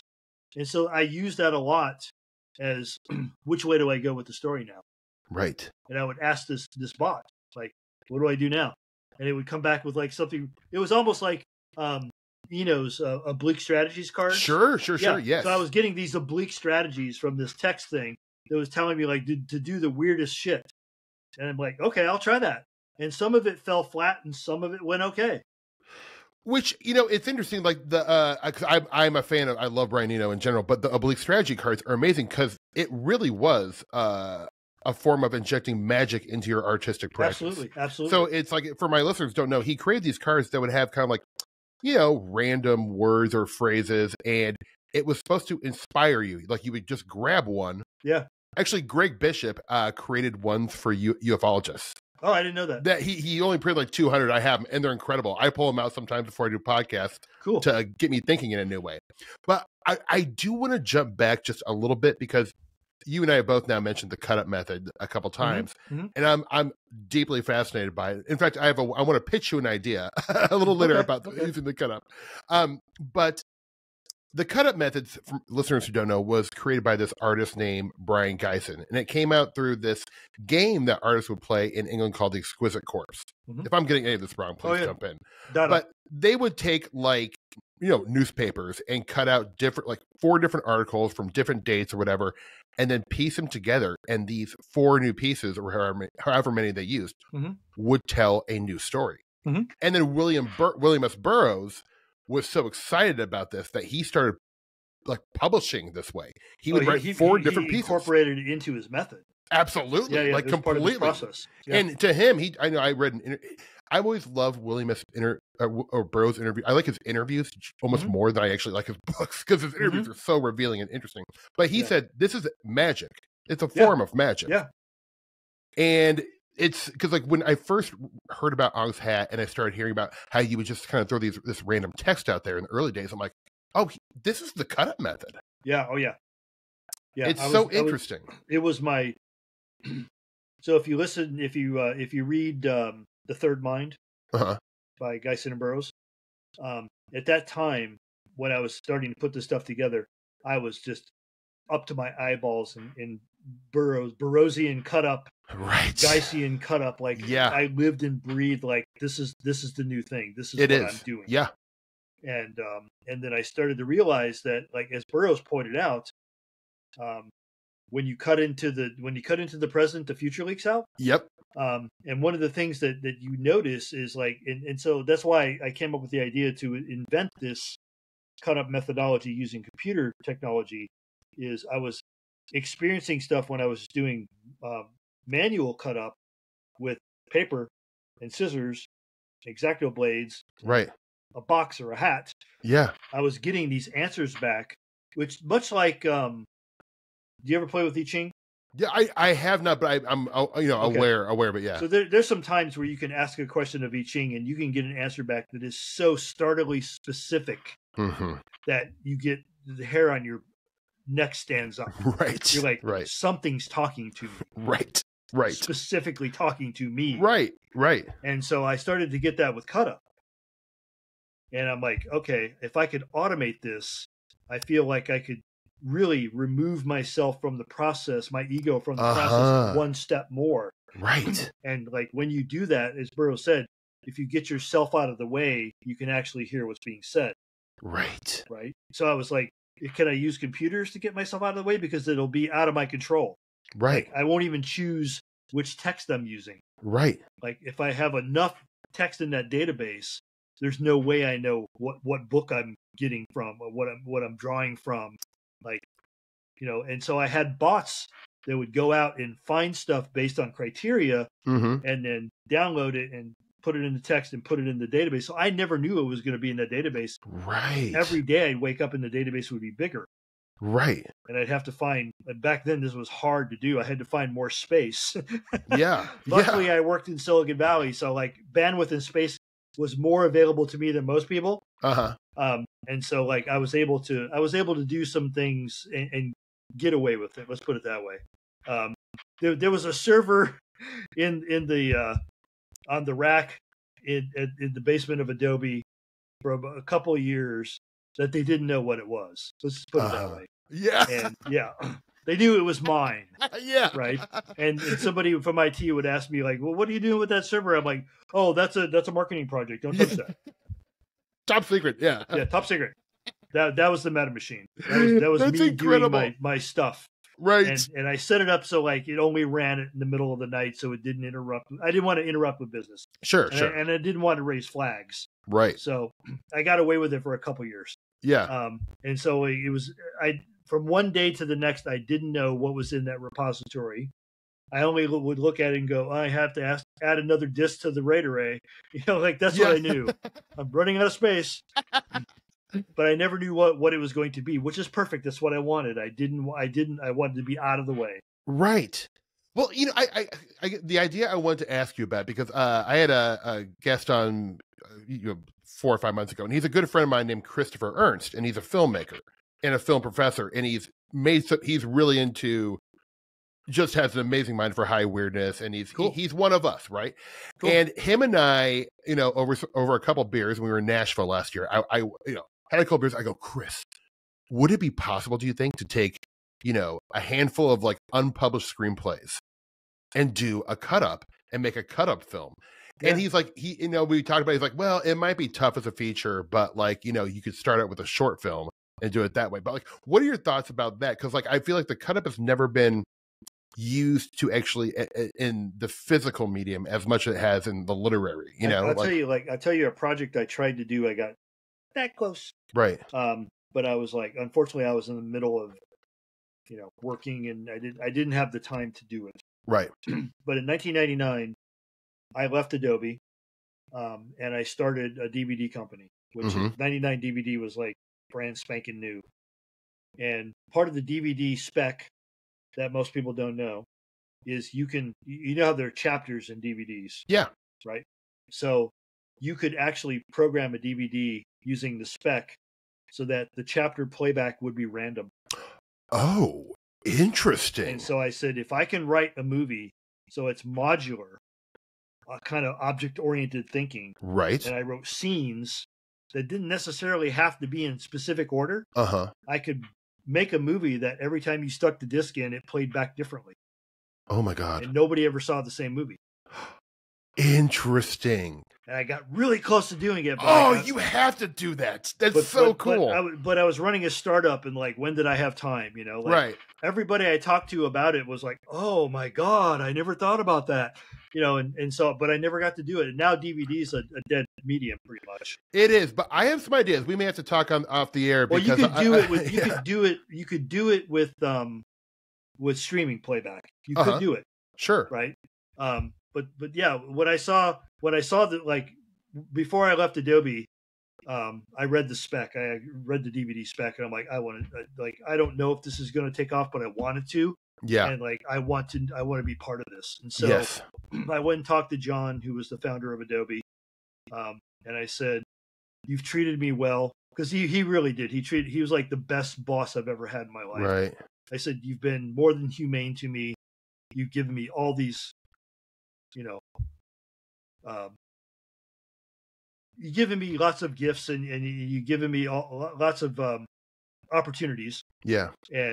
And so, like, I want to tell you that I think I'm going to have to leave, because I pitched the idea of DVD to the tech team, and they said, it's too new. We don't know yet if it's going to take off, so we're not going to do anything in that space yet. Right. And I feel like I want to do something in that space. Yeah. And he said, I had to leave Xerox PARC to start this company, so I don't begrudge you for leaving to start yours. Yeah.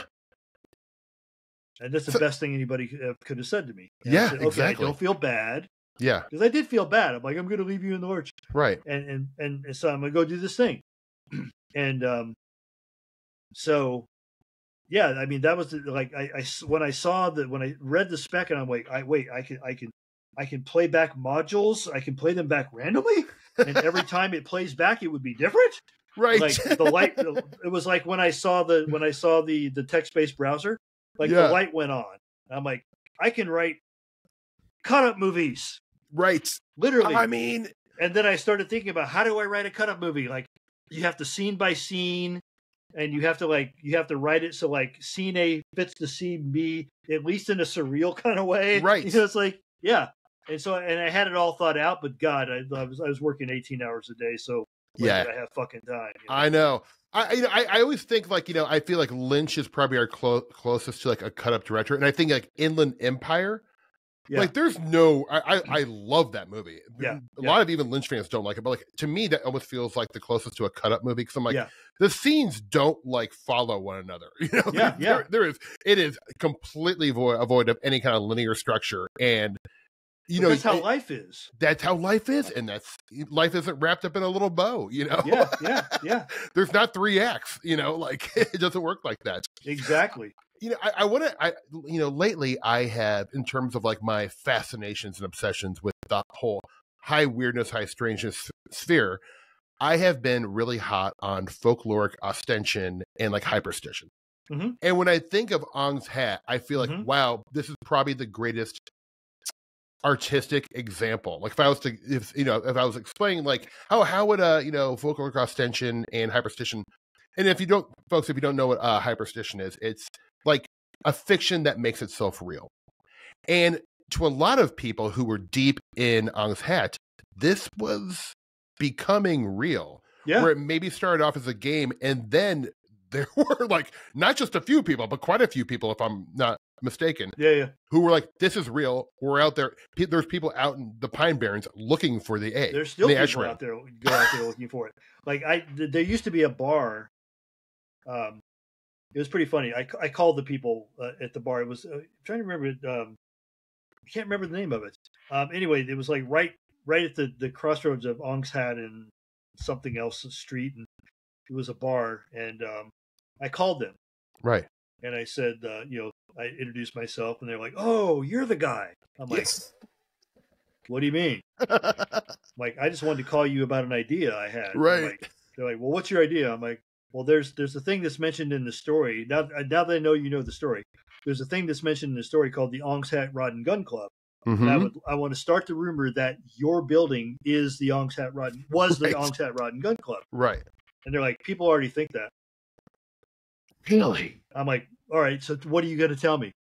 And the lady told me, she's like, groups of kids from New York City come out here looking for this thing you wrote about. And they stop here and they ask, is this the Ong's Hat Rod and Gun Club?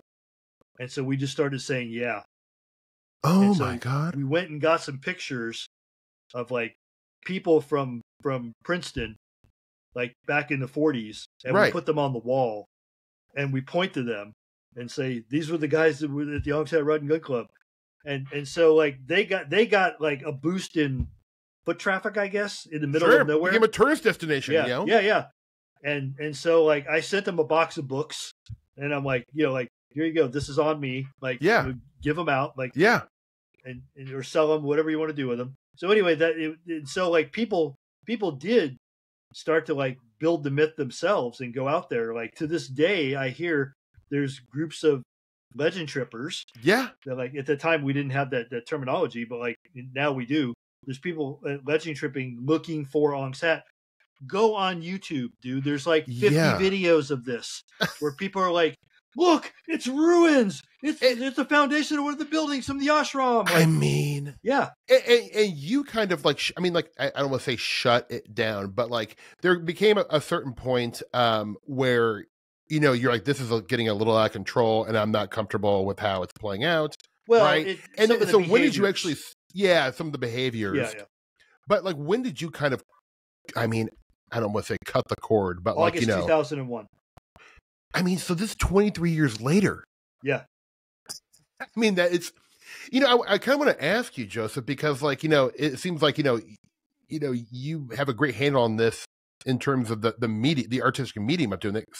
especially since you kind of created it, the medium. And, you know, look, nowadays, creepypasta and all these kind of folklore, it's very big, whether people know about it or not. But like looking back at it now, it's like you never could have predicted, probably, right? And like, in terms of hyperstition and like folkloric ostension, sometimes I feel like in terms of UFOs and a lot of like the other manifestations of paranormal stuff, if there's actually not something to it, where like, absolutely, you know, where we kind of like, you know, Greg Bishop has this great idea with like UFOs that he has this co-creative hypothesis, and I feel like that, right. I kind of do too. The longer I read about this stuff, which kind of feels like it, you know, bumps up aside hyperstition. Well, yeah. I mean, one of the things that didn't exist as a word that I would apply to the ONGSAT project is hypersigil.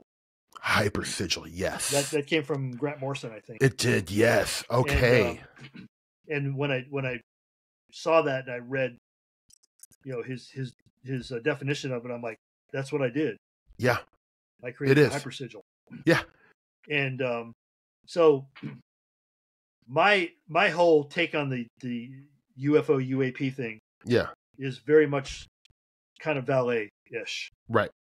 I think that it's always, whatever it is, the phenomena has always been here. Yeah. And it shows itself to us or through us in a mode that we'd understand, that it picks up from us. Right. It gets from our consciousness, like, okay, this person needs to see the Virgin Mary. Yes. Or this person needs to see Bigfoot. Or this person needs to see a flying saucer. Yes. Like, you know, at post World War II, that's what we got. Absolutely. Everybody was seeing the nuts and bolts flying saucer, and it got described, and then it stuck. And then you notice, like, even the manifestation of the occupants of these things, like, you know, we got the blonde-haired, blue-eyed Venusians. Yeah. Like these Nordic people who were little fuzzy purple creatures. I mean, they were like auditioning aliens, really. Exactly. And then the Greys got the part, you know? Yeah, exactly. And so, like, it continues, like, it just continues. And so it's a co-creative thing where I think, like I said, that there's something that's already there that has agency, that meets us in the middle and takes from us, from our unconscious, what we need to understand it, right, and gives us, you know, like what they think is a language that we can understand. Right. And I think because it is coming from the unconscious, it gets filtered through dream logic. Yep. And so we get this absurdity by design. It seems, but it's speaking to us in dream logic. So, like, if you think back on dreams you've had when you've tried to have a conversation with somebody and they're sitting on their couch and then they turn into a rat and then they're talking to you. It's like all these things happen in dream logic, right? Which doesn't phase you in the dreams time, in the dream space, right? And so that's what we're talking to, is we're talking to a thing that's filtered through dream logic because it's going very deep into our psyche. Yeah. And saying, what does this entity need to understand me? Right. And so I'm going to give it a guise of, like, this is what I'm speaking to you through your unconscious, and this is what you're seeing. Yep. So it's almost like a Rorschach ink blot. Exactly. That's you know, even just like with UFOs, there's multiple, I mean, so many cases where people will have this dramatic UFO encounter, but when the people tell their story, they're describing two different craft or two different creatures. Because with Bigfoot, some people will see a grizzly bear, and then the husband sees a Bigfoot. Like, that is because that's what they saw. Right. It doesn't mean that, like I think a lot of people, you know, like a MUFON would say, "Oh, that's a hoax story." You know, blah blah blah. You know, no, it's kind of, you know, nuts and bolts. I don't think it works. I don't think it works like nuts and bolts. I think it can actually make itself almost like 3D print a hunk of metal UFO if it wants to, and maybe you could even go knock on it. And then, you know, like Carl Jung was really getting at the same sort of thing. He was like, the UFO phenomenon is a thing where it's almost entirely immaterial, but can make itself material and leave traces of burn marks in the ground. But it doesn't come from a material place. Yeah. So it's meeting us halfway. Basically. Exactly. So it's an entity or an intelligence of some sort that has agency of its own, and it's like probably for lack of a better terminology, I'd say it's in another dimension. Right. And then when it meets a human and something happens, then there's a halfway mark, and then like something is created. So it is literally the third mind that Burroughs and Geisen were describing. Like when you and I get together and start doing cut up, this third thing appears. Yes. That's what the UAP is. Absolutely. It just pulls from our sea of archetypes and shows itself that way. And it's why it keeps changing. It's like Whitley Strieber. I mean, I'd heard of the Greys a little bit, like right before Whitley, but Whitley really stamped it into the psyche. Absolutely. And now everything's like gray, and everything's about abduction. Yep. But if you look back before that, there was no abductions. There was contact. Yeah. And one of the things that like disturbed the U.S. military is that the people, like, because for a while I lived in Joshua Tree, so I used to go out to the Integratron a lot. Or Me to too. The Big Rock. Yeah, and I knew people that knew Van Tassel. Really? Yeah, I knew this ancient guy, a friend of mine, and he was friends with George Van Tassel, and he used to tell me stories about what Van Tassel would tell him, off record. Yeah, and so like there's like this whole culture of like they were like when they were coming back with like the Space Brothers told us we all need to put down our arms and be friends, you know. Mm-hmm. And the military, of course, is like, that sounds like communism. Absolutely, yeah. That's not the good message we want. That's communism. Absolutely. They don't want to kill each other. My God, they must be communists. Exactly. Well, and that is true, because I guess like, especially, you know, you're so right, especially in the late 40s, 50s, even into the early 60s, it was very peaceful. When the way he described it, it was like, hey, they took me on a ride, you know, and and they're always like, get rid of these nukes, get rid of these nukes. Yeah. Like, so like the message was very communist according to the military, right? And so that's how we got things like, well, Greg Bishop's book points it out really well, or even the other one, Mirage Men. Yeah, where they talk about like these people like Rick Doty and all this. Yes. It's like literally the military was like, find out who these UFO people are and like map their network, because clearly they're communists and they're sharing information. Absolutely. Yeah. And they were even using it to, like, you know, I mean, the KGB, I think, was involved in it too. We weren't the only ones using UFOs as a way to train, you know. Well, that's the great thing is like we and the Soviets were doing this to each other. Yeah. We're throwing UFO stories at them. They were throwing UFO stories at us. Absolutely. It's probably debatable, but I don't think it's that debatable. Is like, I think the whole remote viewing thing came because the Soviets made us believe they were doing it, and then we started doing it, and then they got worried. Well, maybe they are doing it, and they. It's unbelievable. Like, you know, the way like espionage has been folded into UFOs, like it's so silly, but it is deeply fascinating to me because like I feel like UFOs, like people are like, oh, they're no big deal, but like they have ramifications, like political, like, and I'm not talking about like disclosure and all that bullshit. Like, no. I think that is just, my personal belief is it's nonsense. It's nonsensical. Yeah. But the para weird and the whole espionage thing have always been weirdly synced. Yeah. Because for whatever reason, again, like I said, it's like the intelligence community hears stories that the Soviets or whoever's the enemy this week, the Soviets have, you know, a remote viewing program, and they're like, well, that's probably bullshit. But what if it's not? We have to develop a program in case. We should get a program. Exactly. Let's find some sketchy people like Ed Dames. Ed Dames. Oh God, is he still kicking around out there? I think so. I don't think. But he is classic Art Bell, theater player. He's one of those people. He's like John Lear. I don't believe a damn thing he says, but I love to hear him talk. Oh, me too. He's a great rock on tour. People have misunderstood when people are like, you know, like talking. I'm like, oh, I love John Lear. I don't love what he's saying. I mean, not to be conspiratorial, he did work for the CIA for a long time, flying like Air America missions. Yeah, like, exactly. I mean, so like you never, and supposedly you never leave the company. So I mean, like I think he was kind of doing an op in a lot of ways, maybe, you know, like, or maybe just because he saw ops being done and he went, oh, that's the way to do it. Right.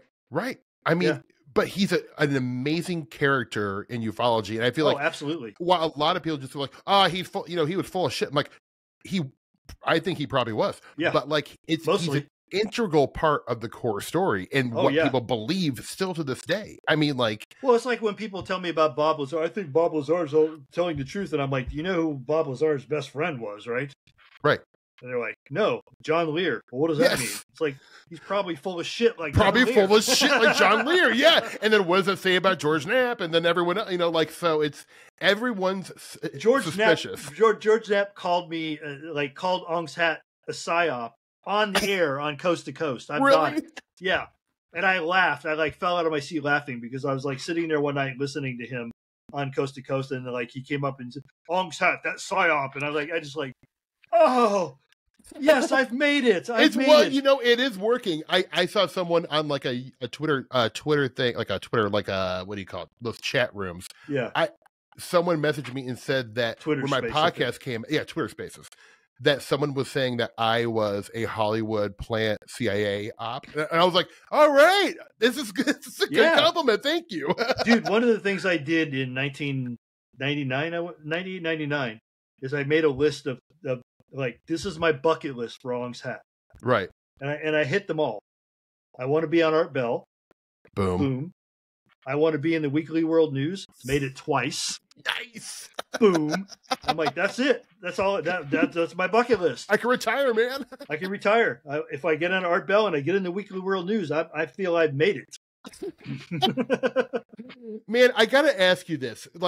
You know, for me, when I was a kid, I was probably 12 or 13, I was lucky enough to somehow magically turn on the TV and Twin Peaks, the pilot episode, was coming on. And it really was one of these things where I watched it and I felt like I had a high strange experience because I was so moved.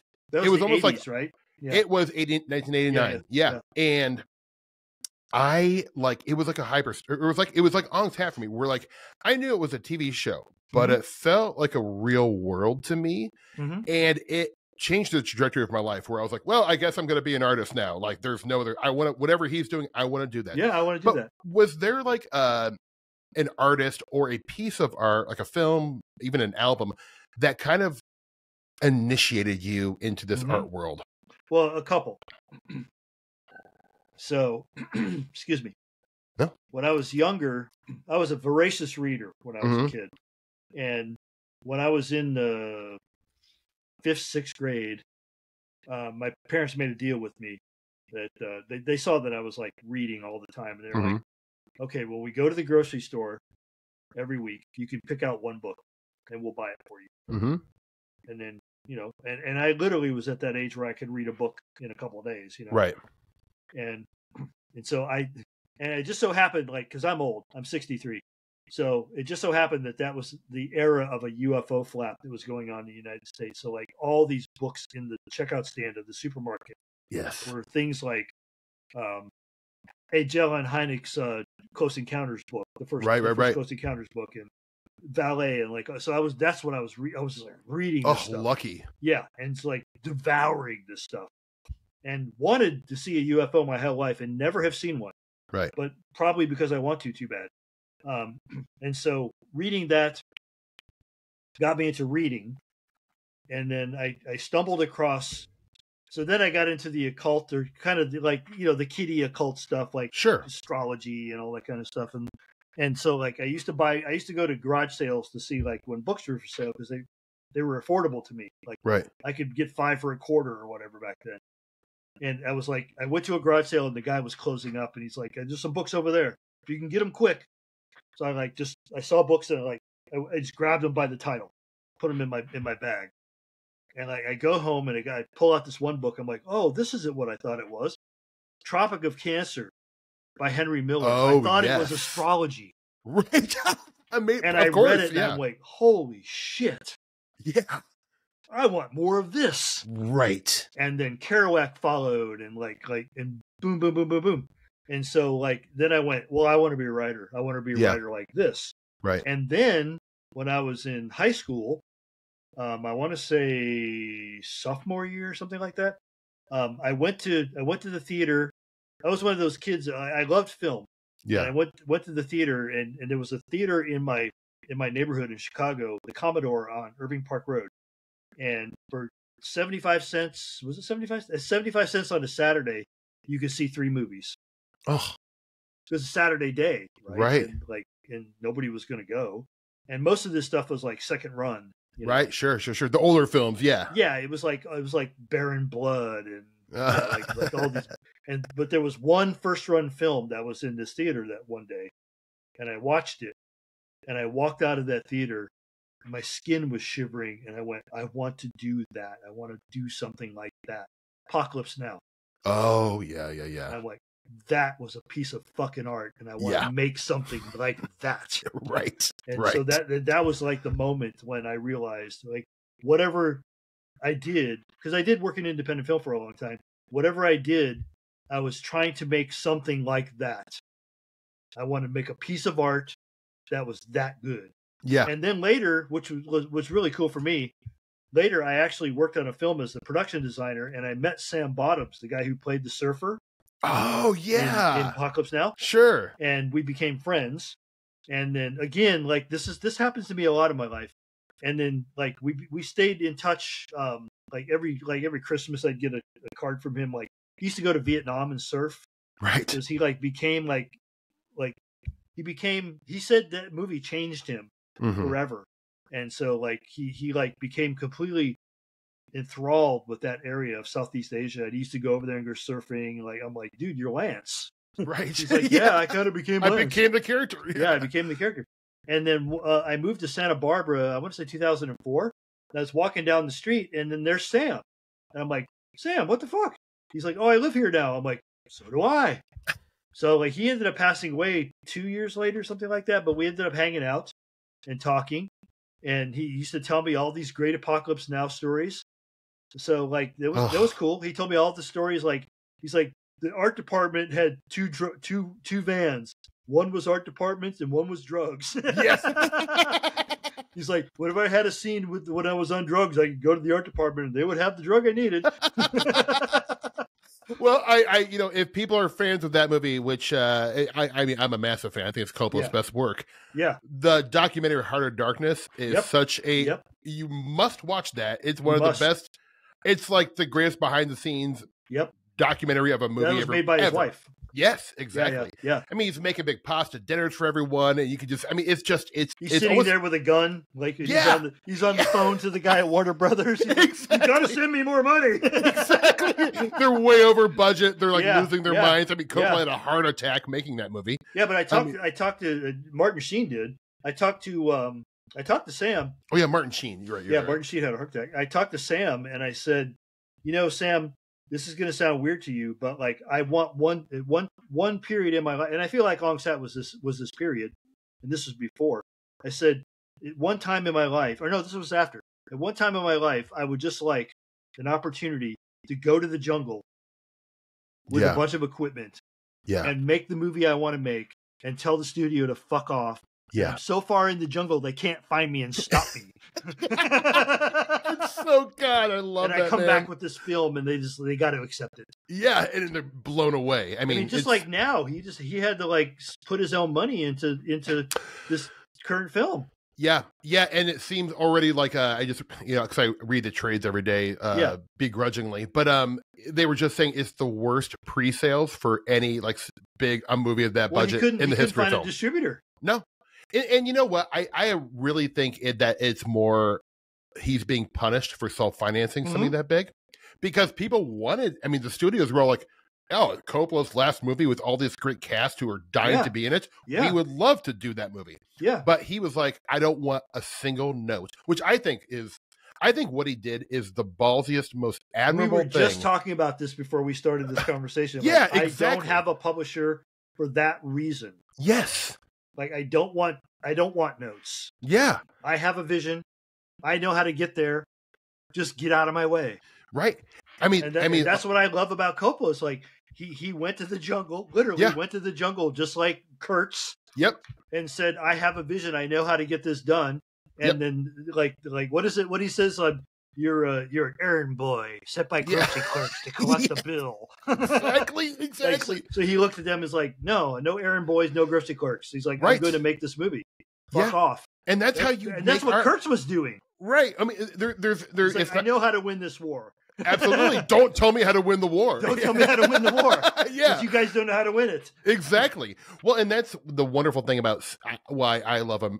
I feel like in terms of American cinema, it's really hard to put another decade up against the 70s because one, it was this magical time where these great filmmakers, but the studios were largely leaving them alone. They were giving them really low budgets and they were making so many movies at the time. Or they were buying distribution rights after they, like Dennis Hopper got his own money to make Easy Rider. Exactly. And then came back and said, I want distribution.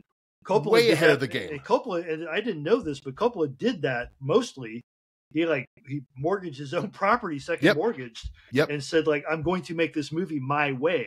That's exactly right. Yeah, and he's doing it again. Now he's doing it again. I mean, Lynch did one purely American finance film, and that was Dune, and then he was like, I'm done. Because he said they recut it. I have a feeling that Lynch's Dune, had he been able to do it his way, would have been amazing. Would have been better than the new ones. And that's because I'm also a Lynch fanatic. But he, literally just from then on, he's like, I'll just get my money from France because they give me the budget I want and they ask for nothing. They don't tell me a single thing. Because he's like, I'm incapable of working with a corporation. Yeah. Well, dude, I worked for the Santa Barbara International Film Festival and the Los Angeles Film Festival. I started both of their on the carpet podcasts. Right. Back in the day. And I did it for one reason. I did it. Well, I got free tickets to everything. That was cool. But I did it mainly so I could get in the room with certain people and have conversations with them.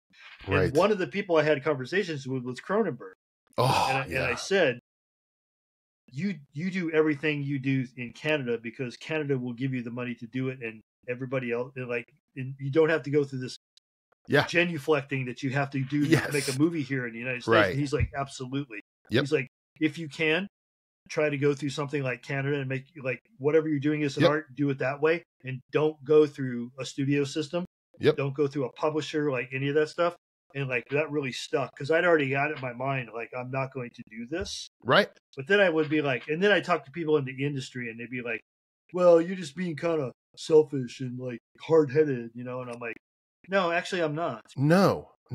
I want to make my art my way. Right. And I'm not ever, in the couple of times where I did try to work within the system, I never got to do what I wanted to do. And they usually, what they did is they took my work and they crapped on it. Yeah. Yeah. And then well, we're going to hire a new writer. And I'm like, well, now it's not even mine. And then you're legally bound to it. So your name's on it and it sucks. Yeah. You're like, fuck. Yeah. And then your name's on something that you hate. Yeah. And you end up working with insufferable narcissists. Right. Yeah. And it's like, no, dude, who needs that? So I've got a big enough audience that I'm not going to sell millions of copies anymore, because I don't have Art Bell at my disposal. Right. But I can still sell what I need to sell to make it worth my while. Right. And I get to do what I want to do the way I want to do it. And I'm happy with that. Yes. And even economically speaking, the idea, even with TV, there's so many TV shows out there. Not one TV show is getting Cheers numbers anymore. Right. That'll never come back. So even TV has become very niche markets of some shows. When they air the first week, successful shows that win Emmys will have only 300,000 viewers. Yeah. So a TikTok account and YouTube is eclipsing the studio system. So what does that tell you? I think it's tells me I don't need them. That's exactly right. And I do think while we're going through the weird kind of rough childhood period of taking art back into our own hands, I think in 5 or 10 years, this is all going to be for the better. Because I think they're even now, some of the last couple indie films I've done, they've been financed by a rich dentist from Minneapolis. Yeah. Who's I just like you guys. I thought the script was fun. I want to be a part of it. Yeah. Now it's not going to be a $30 million movie. But you don't need $30 million to make a movie anymore. You don't. They'll usually use 10 to make the movie and 20 to market it. Yeah. But you don't need a $20 million marketing budget anymore either, with social media. Nope. I think the writing's on the wall, and the studio system are dinosaurs, and they know it. Yeah, the numbers aren't there anymore. The record industry is they shot themselves in the foot because they didn't get on board right away, and so and good because they've always been a nasty group of people. Horrible. And the movie industry is on its way out. I mean, you notice nothing gets financed anymore unless it's a tentpole. No, yeah, exactly. Nobody does indie films anymore. Nobody does human films anymore. Like everything has to be $1 billion plus, star-studded cast of superheroes or whatever. Like Guillermo del Toro and Paul Thomas Anderson talk about they're I have 3 movies that I cannot get a single dollar to be financed. I'm like, we're talking about 2 of the best living filmmakers. Why can't he make Mountains of Madness? Why? No one will give them. I mean, it's insanity to me, but that. It's just indicative of what is happening currently. Dude, so on the one hand, I look at that and I go, that's sad. Right. But on the other hand, as an artist, I look at that and I say, this is what I've always said. That the day will come. Well, there will be a breach in the wall, and I'm going to go through it. Yes.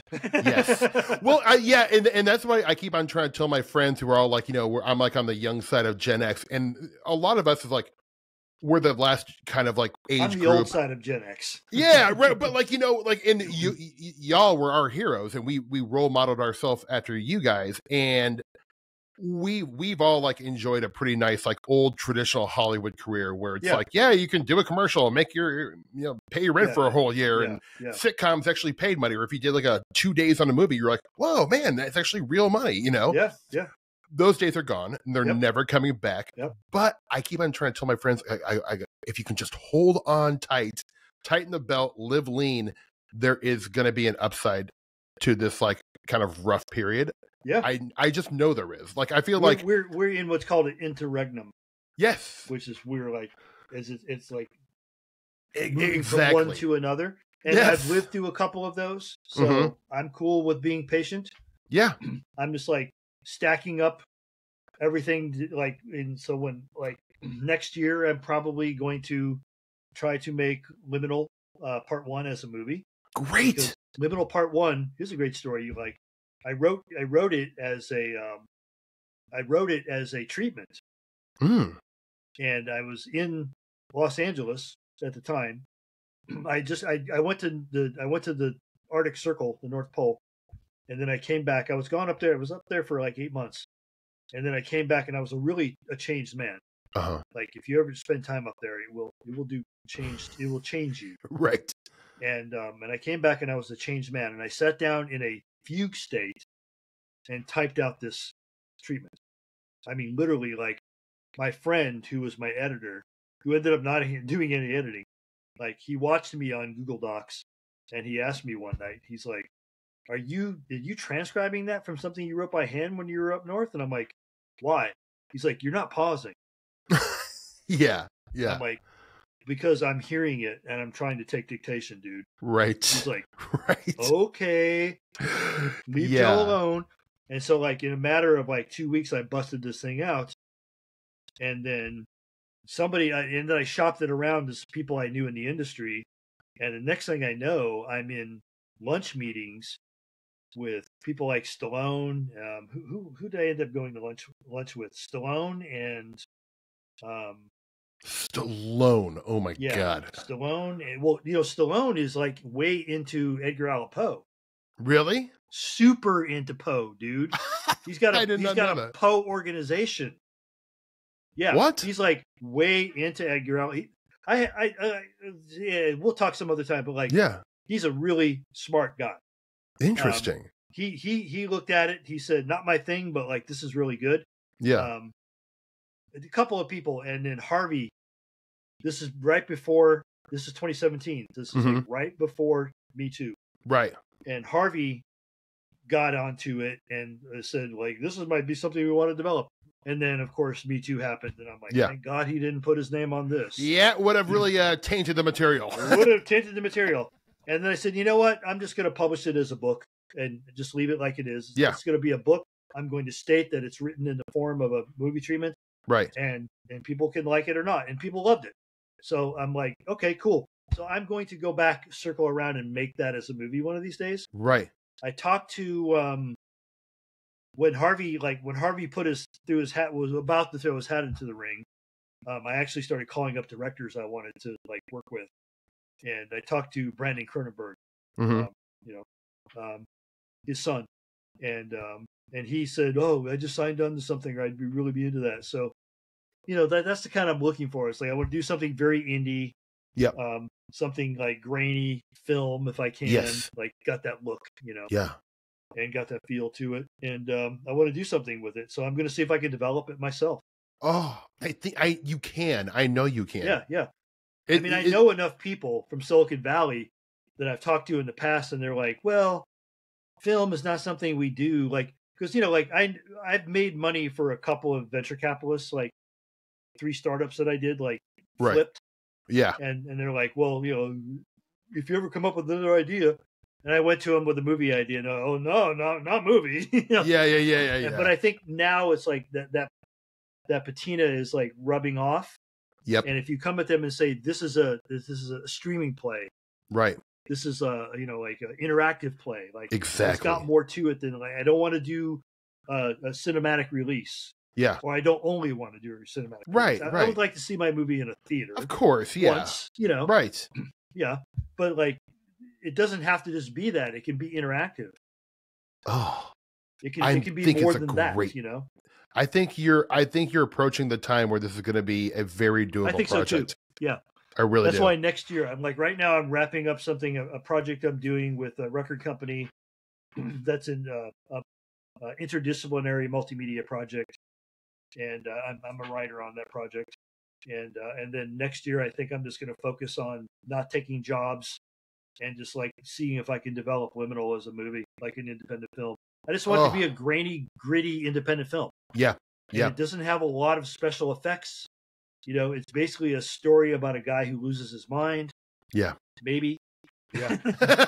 Or maybe this shit is really happening to Absolutely. him. Right, Yeah. right. And so but that can be done right now, I think, or next year, I think, when the elections are over and people are a little more stable. Because like right now, talking to people about money, they're like, no, everyone's like, well, wait and see. Yeah. Like, I know what you're waiting for. You're waiting for the election. Yeah. Dude, they're literally not making, I just can tell from how many auditions I'm getting. They're not shooting new stuff right now. Yeah, no, they're not buying stuff right now because they're like, they're not. Yeah. And sadly, a lot of these people at the studios are like, well, we really hope Trump wins because it's great for us, financially. Like there's all their taxes. That's what I'm saying. It's like well, it's that industry's a mess. They're all freaking out because they're trying to justify their jobs that are now meaningless. So. Yeah. That's the thing. It's like, I think people are good. I mean, I don't think the movie industry is going away per se. Right. I don't either. But there's a couple of things that are happening right now. It's like I just read something this morning about some movie company is actually like looking into digitizing all these back movies and turning them into reusable. Lionsgate. Yep. The article came in this morning. I just read it before we got on. Me too. Yeah. Which is look, other companies I guarantee are already doing that. Oh yeah. Like they're building their own AIs at these studios that are just specifically driven to what they want to do. Yep. And I mean that freaks me out, I guess. Well, also, yes. Yeah. But the other side of the coin is that's all going to do what they're going to do. Right. They're going to own that distribution channel to the cinemas, which are not going to go away right away, but they are going to go away. Yeah. The streaming, that's good. But like you were pointing out, there's other means of getting your movie in front of somebody's eyes. Yes. YouTube is amazing. It's amazing. Well, TikTok is amazing. Well, and YouTube is actually now, I think, like it's the most powerful. Wait, someone was just explaining this to me. It's now like surpassed Apple, and now it's the most powerful like media company in the entire world. Yeah. By a huge margin. Yeah. Like it's not even comparable. So and it's only growing. So self-distribution has never been easier. Once before. You remember who bought Time Warner? No. AOL. Yes. This happened like years ago. Yes. Like it was like, okay, the new media is coming in, supplanting the old media, like swallowing it. Right. And this is happening again. So like YouTube and things like YouTube are becoming the distribution channel. Yep.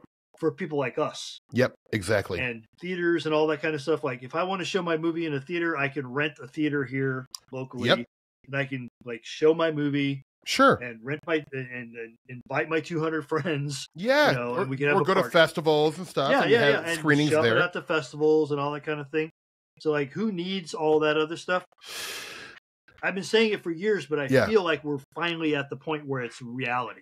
It is. I mean, I have friends who are literally shooting indie movies. They're not even trying to hire distributors. They're just self-distributing on Freevee and Tubi. And they're like, hey man, like it's crazy, but after 18 months, I made my money back. Where if you had an actual distributor, you likely will never make your money back. Right.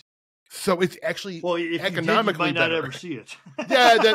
Well, that is true. Yeah. Yeah. But I even think the economics work out better for the independent filmmaker, which is great because the whole idea is like to make for these filmmakers to be able to make a living so they don't have to have a second job so they can keep on making films. Yeah.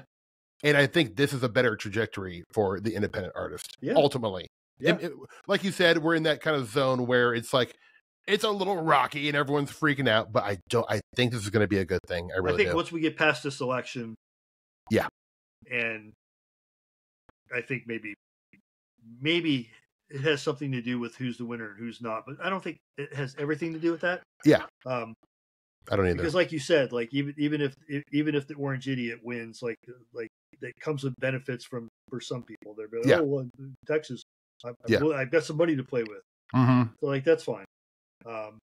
So like, but that I think that's where we are. Is like we're on the precipice of like this wild change that's going to start happening. Yeah.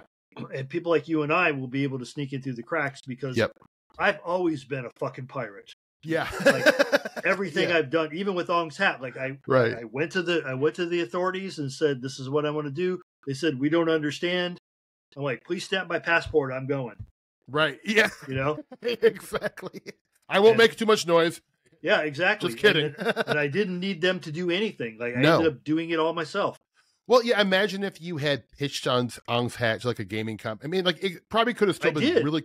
Yeah, but imagine if they would have done it. Like, you know, like I'm sure it would have been cool, maybe. Yeah. But it would not have. We wouldn't be talking about it today. I doubt, Joseph. You know, you're right. I think they would have. Well, there was a project that I was involved with that in 2001.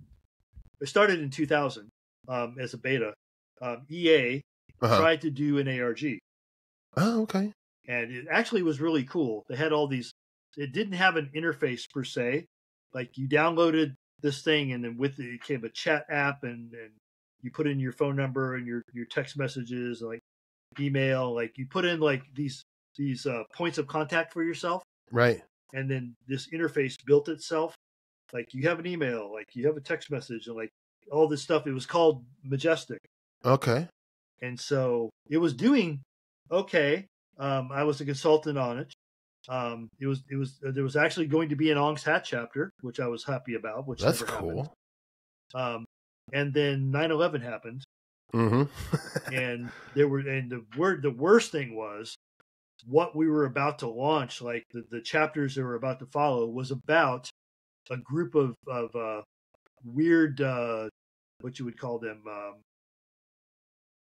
patriot type, right, militia type dudes, people. Militia type guys in Arizona who were blowing up buildings. Right. And EA said, can't do that. Yeah. You can't do that. Because, you know, remember like right after 9/11. Oh, yeah. The Great Chill. Like you couldn't say bad things about the president. Nope. Yeah. And so they just pulled the plug. And I don't blame them. They didn't have a choice. Right, right. But like they tried to do something that I thought would have been pretty cool. And they called me to like, well, yeah, we want you on a consultant on this. And so it would have been nice. It would have been cool. But again, it wasn't as grassroots as what I do. Yeah. It didn't have the etheric feel. Yeah. Because a lot of the ARG stuff, especially the stuff that I do, is reliant on leaving spaces so you could make the connection yourself. Yes. It's participatory. The spaces are as important as what fills some of the spaces. So like you have to leave gaps. Like I've tried to explain this to people before about my writing process, and like you have to, like they go, well, you need to explain that. I'm like, no, you need to leave a gap there and let them explain it for themselves. Right. Because they'll have that moment like, oh, I just put that together. See, and you I led them love to the that. water to drink. Yes. But they yes. drank. Yes. That to me is any art, even like, I mean, gosh, like a bad example is like a Dali painting where like, you try to interpret it, like do the classical art, art student like interpretation of Dali. It's like, you're going to get 1,000 different answers. Yeah. There's not one right answer. Purpose. There's a space on purpose. And same thing with the Lynch film. And I guess while this, I feel a lot of people want to go from A to B to C, and that's fine. There's nothing wrong with linear storytelling at all. But like, I guess what turns me on, inspires me, and keeps me thinking for the rest of my life is when things have spaces. Because I've never heard it put like that, and I love that. I'm going to start using that. But these spaces are where the magic is. Yeah. Because you get to bring your own interpretation into it. Exactly. And also, when you do it that way, you encourage synchronicity. Yes. So people, when they drop into, like, not everybody has the same synchronicity in the same spaces, but when you leave the gaps and people drop into the gap and then something happens that corresponds to like what they perceive happening in the gap, then they go, oh my God, that's a synchronicity. Now, synchronicity is highly personal. There is nothing more personal. Absolutely. It's like, this thing happened at this time and this date, and that corresponds to what's happening right now. Right. And that thing happened to only me at that time and that date in the past. Yeah. And only I'm having this experience right now. Can put that together. Yep. 1, 2, 3, 4. Yep. And so I had this transcendent experience because whatever that is that happens, like you have that aha moment. Mm-hmm. Whoa! Yeah. And you hear the angels singing. And so if you do, what I've discovered is if you leave spaces in the right places in your story, somebody will have that experience when they fall in one of those potholes, right? Yes. And they'll have a transcendent experience. So I still have it. Like, people were contacting me when I published the Liminal trilogy, the Liminal cycle. People were contacting me, like, tons of emails. People were having like crazy synchronicities, but never the same synchronicities. Right. Like, it was all these different, like, people. Right. Like, I'm having a synchronicity. How do you do that? Like, people are asking me how I did it. I'm like, I didn't do it. You did it. Yeah. I left the space for you to do it. That's for all you I to did. enjoy hopefully magic happens in that space for you. Yeah. All I did was leave a space for you to have an experience. I didn't make the experience. You did. Right. I gave you the space to have an experience. Right. And a lot of writers don't do. Right. In these spaces, like, it's one of these things, like, I don't like know if that type of like storytelling could ever be mainstream, like where everyone could enjoy like a Marvel movie, because I think a lot of people get real uncomfortable when they're not told what the story means and stuff, I mean, and that's just true. It's like you don't kind of like a David Lynch movie. Either you love it or it's not for you. Yeah. But I think like if you like, crave and starve for those spaces for self-discovery within an art piece, what could be more rewarding? I think Mark Fennell, who was the guy that I did the Audible original book with earlier this year, This Is Not a Game, which is wonderful, by the way. I love it. Did you like it? Yeah, cool. I did. Yeah, I liked it too. I was happy with it. He pointed out to me, because he's kind of a mainstream guy, right? And so he immersed him, like he was right on. Like, he came out here and spent time with me in Oregon and like rented a studio, and like he really immersed himself in this story. Yeah. And then he came to me like towards the end of the process we were going through in the studio. He's like, I have this observation. He's like, the thing that you do is amazing, but I don't think it scales. Yeah. And I'm like, you're right. Yeah. It doesn't. Yeah. It doesn't. Like, it's very personal. Yeah. It has to be. Yeah. It has to be personal. It does. It's, it's not, I mean, yes and no, because I could see like, I don't know how you would do it, but somebody one day is probably going to be very inspired by Ang's Hat and all the work that you've done, and do something that maybe will scale to a certain degree. But like, yeah, I can't get my mind around people. It would really have to take like a sea change in how people consume art, and the kind of like, like the Marvel movies would have to go away and new art would have to slowly be introduced for it to scale. So he's probably right. I mean, like definitely it couldn't now. I don't know how you would. Yeah, you know, no, like, I have no idea. But also that's like, you know, that doesn't seem like that's the thing for you. No, I don't create art to scale anyway. It's like I create it to be personal, and I'm more than happy, you know, to sell 15 to 50,000 copies of something, like as long as I know that the people that are reading it, most of the people that are reading it, are getting something highly personalized out of it. Absolutely. And contact me. The best reward I get is I constantly get contacted by young artists who tell me they are inspired by what I did. Yes. And I'm like, well, that's why I did it, dude. Right. That's why I did it. Right. Well, I'll be honest, and I'm not, you know, don't want to like embarrass you, but like your work inspires me, sir. So like, I'm happy. Like for real. That's why I did it. That's why. Yeah. I mean, because like I think I first like because I was definitely not into the computer world and the internet. I was a very late comer to it, and so I didn't get to enjoy it as was happening. But I think years ago I heard Dave Metcalf, who's one of my great friends. I know. Well, and I want to actually ask you about the Move Zone because I think it's literally my favorite podcast out right now. I love it so much. But you know, and Dave Metcalf is just a next level. I don't even know how you define him. He's like a futurist, high weirdness, like commenter how it affects society. He's an intellectual. He's an intellectual. I mean, like he's on another level. Like, you know, I'm intimidated by him. He's one of us with a big brain. He's one. That's a great way to put it. Well, actually, this segues really nicely. Like, let's talk about the Mob Zone. Is it Mob Zone? Yeah. So I'll let you explain it. It's first off, folks, it is a absolute must listen. I will put a link to it because it reminds me of three wizards sitting around drinking out of golden goblets, eating like delicious little sweet cakes, and we're like flies on the wall getting to hear like, I mean, like it truly is. It's like, it's captivating. And I usually listen to every episode a few times. Yeah. And there's no other show I do that with. Cool. Well, the concept is really simple. I used to do a podcast with Ken, who's on the Mob Zone, Ken Eakins, who runs a website called Sitting Now. Or Right Where You're Sitting Now, I think is the full name. And that show is so good. So this is like a show under that blanket. Yeah. And so we used to do years ago, we used to do a podcast called CCN, Coincidence Control Network. And it was basically me and Ken and Kim and whoever, like Joe Nolan sometimes. And like we would have like a rotating fourth chair.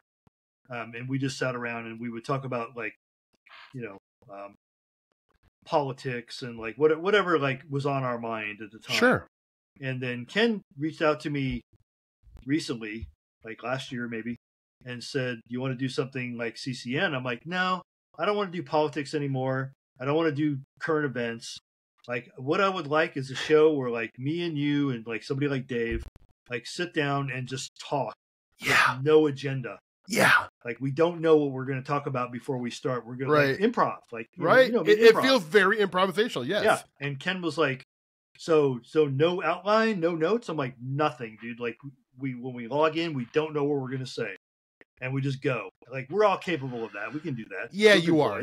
Not everyone can do that. Yeah. You got. Yeah. And so like Ken's like, okay, cool. And then we did it, and then like it worked.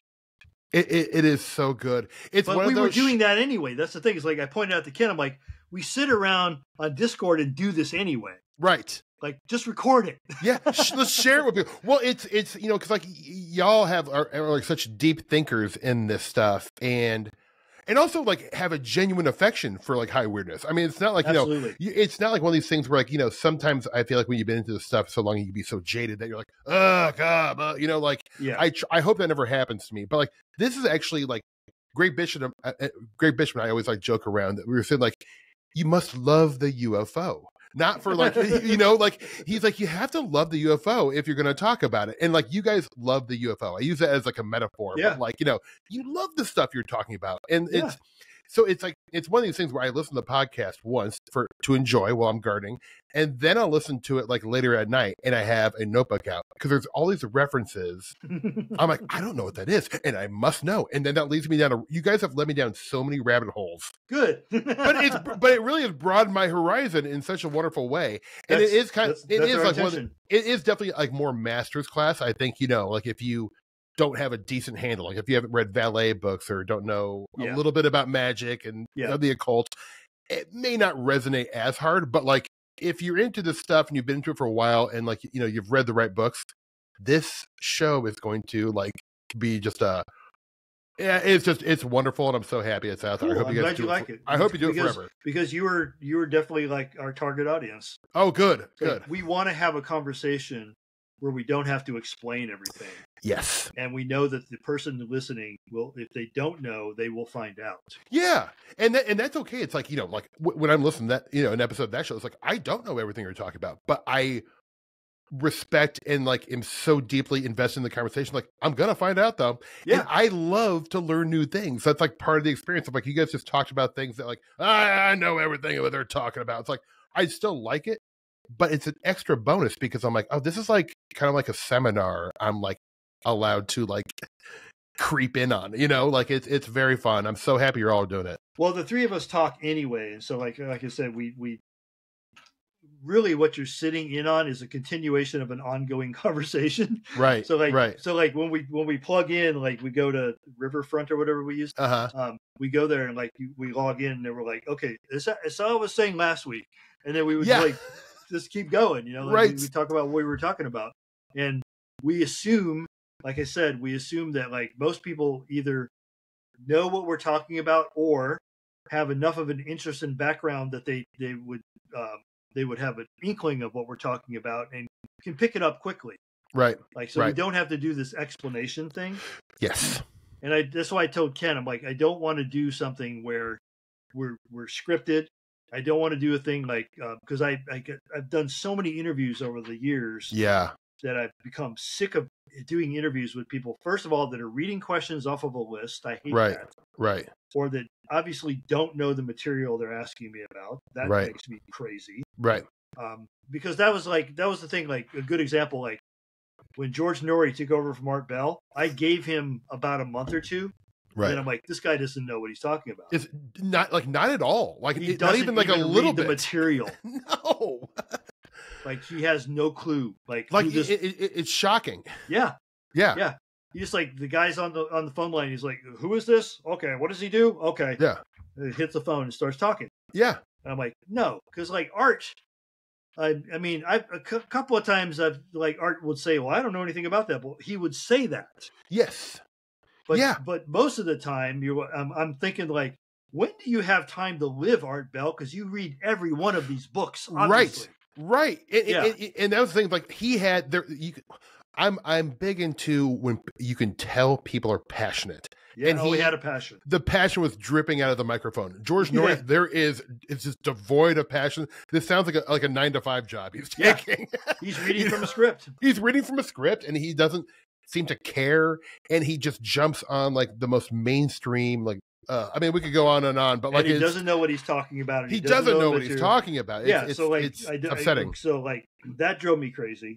Yeah, being interviewed by people like that, and so I said to Ken, I'm like, if I'm going to do this, it's going to be like we're going to have the conversation we would have if nobody was listening. Right. Period. That's what it feels like. And that's what it feels like. Let the tape roll while we do it. Like I said, it sounds like 3 wizards in purple cloaks drinking up golden goblets and eating little sweet cakes, and we're like in a tree, just like little fey creatures, witnessing this. So it's bravo to that. I will absolutely put a link. I just realized I have kept you for 2.5 hours. This is the longest podcast I've ever done. I'm so sorry about taking so much of your time. I have one quick question. Yeah. There was a documentary I saw a few years ago called The Blue Axiom. And it was about an ARG in San Francisco. Oh, yeah. You had nothing to do with that, right? I was there when it was happening. Right. And then clearly, I mean, they were, lifting the idea from Ong's hat. I mean, like, when I watched, I'm like, well, this is Ong's hat. I was in, this was 2014, I want to say. Mm-hmm. Does that sound right? It does sound right, yeah. Yeah. And so I was in San Francisco to do a. This is going to be funny. So Google called me up and said, "We want to hire you to be a consultant on this project, but we can't tell you what it is." Right. Okay. How much you paying me? Okay. Yeah. Okay. So I go to San Francisco and I'm doing this project, and it turned out that the project they were the unnamed project that they were using me as a consultant on turned out to be Pokemon Go. Okay. And they were under the impression that what they were creating was an alternate reality game. Right. And I came in the room and I'm like, first of all, this is not an ARG. Yeah. This is an augmented reality game, but it's not an ARG. Right. You obviously don't know what an ARG is, so I'm going to tell you what an ARG is and why this is not one of them. And so I didn't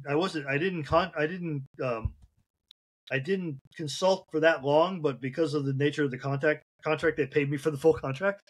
Good. So like I had some time in San Francisco, and I was like bumping around and hanging out with old friends that I hadn't seen for a long time. And somebody told me about this thing that they were doing called what was it called? There was an office downtown San Francisco that you went to, and you went in and they tried to like you felt like you were being indoctrinated into a cult, right? Which I thought was kind of weird. And so I went down and experienced that, and then I talked to a friend of a friend who knew the guy that was running it, and I had a conversation. I'm like, oh, okay, so you're doing an ARG. Yeah. And it was something Jejune Institute. Yeah. Yes. The Jejune Institute. Yes, absolutely. Yeah. And so I saw what they were doing. I went, oh, this is kind of cool. I wish I had the time to be part of this, because I like what you're doing. Right. Because it incorporated something that I like to do in ARGs, which a lot of people didn't do, which was I like to incorporate live action theater. Right. So when Dave Sobolski and I, before he passed away, were doing ARGs together, we used to do these things where people would show up at such and such a place at such and such a time, and I would be there in character because I was the actor. And I would either play myself or a version of myself, or I would play like a character from the ARG. And so people would get the coordinates of like, be at this restaurant in Los Angeles at this time. Right. And you'll get this information. And I would be sitting in a restaurant, and I would have the right clothes so they would know it was me, and I would be all paranoid or whatever it called for. Right. And then I would give them the secrets that they were looking for, and then I would disappear through the kitchen because I already made arrangements with the owner. Right. I was like, I'm going to go to the kitchen. I'm going to go out the back door. It's like, I'm not dodging the check. Here's the money. Right. And then that's incredible. People would be sitting there waiting for me to come back from the bathroom, and I never would.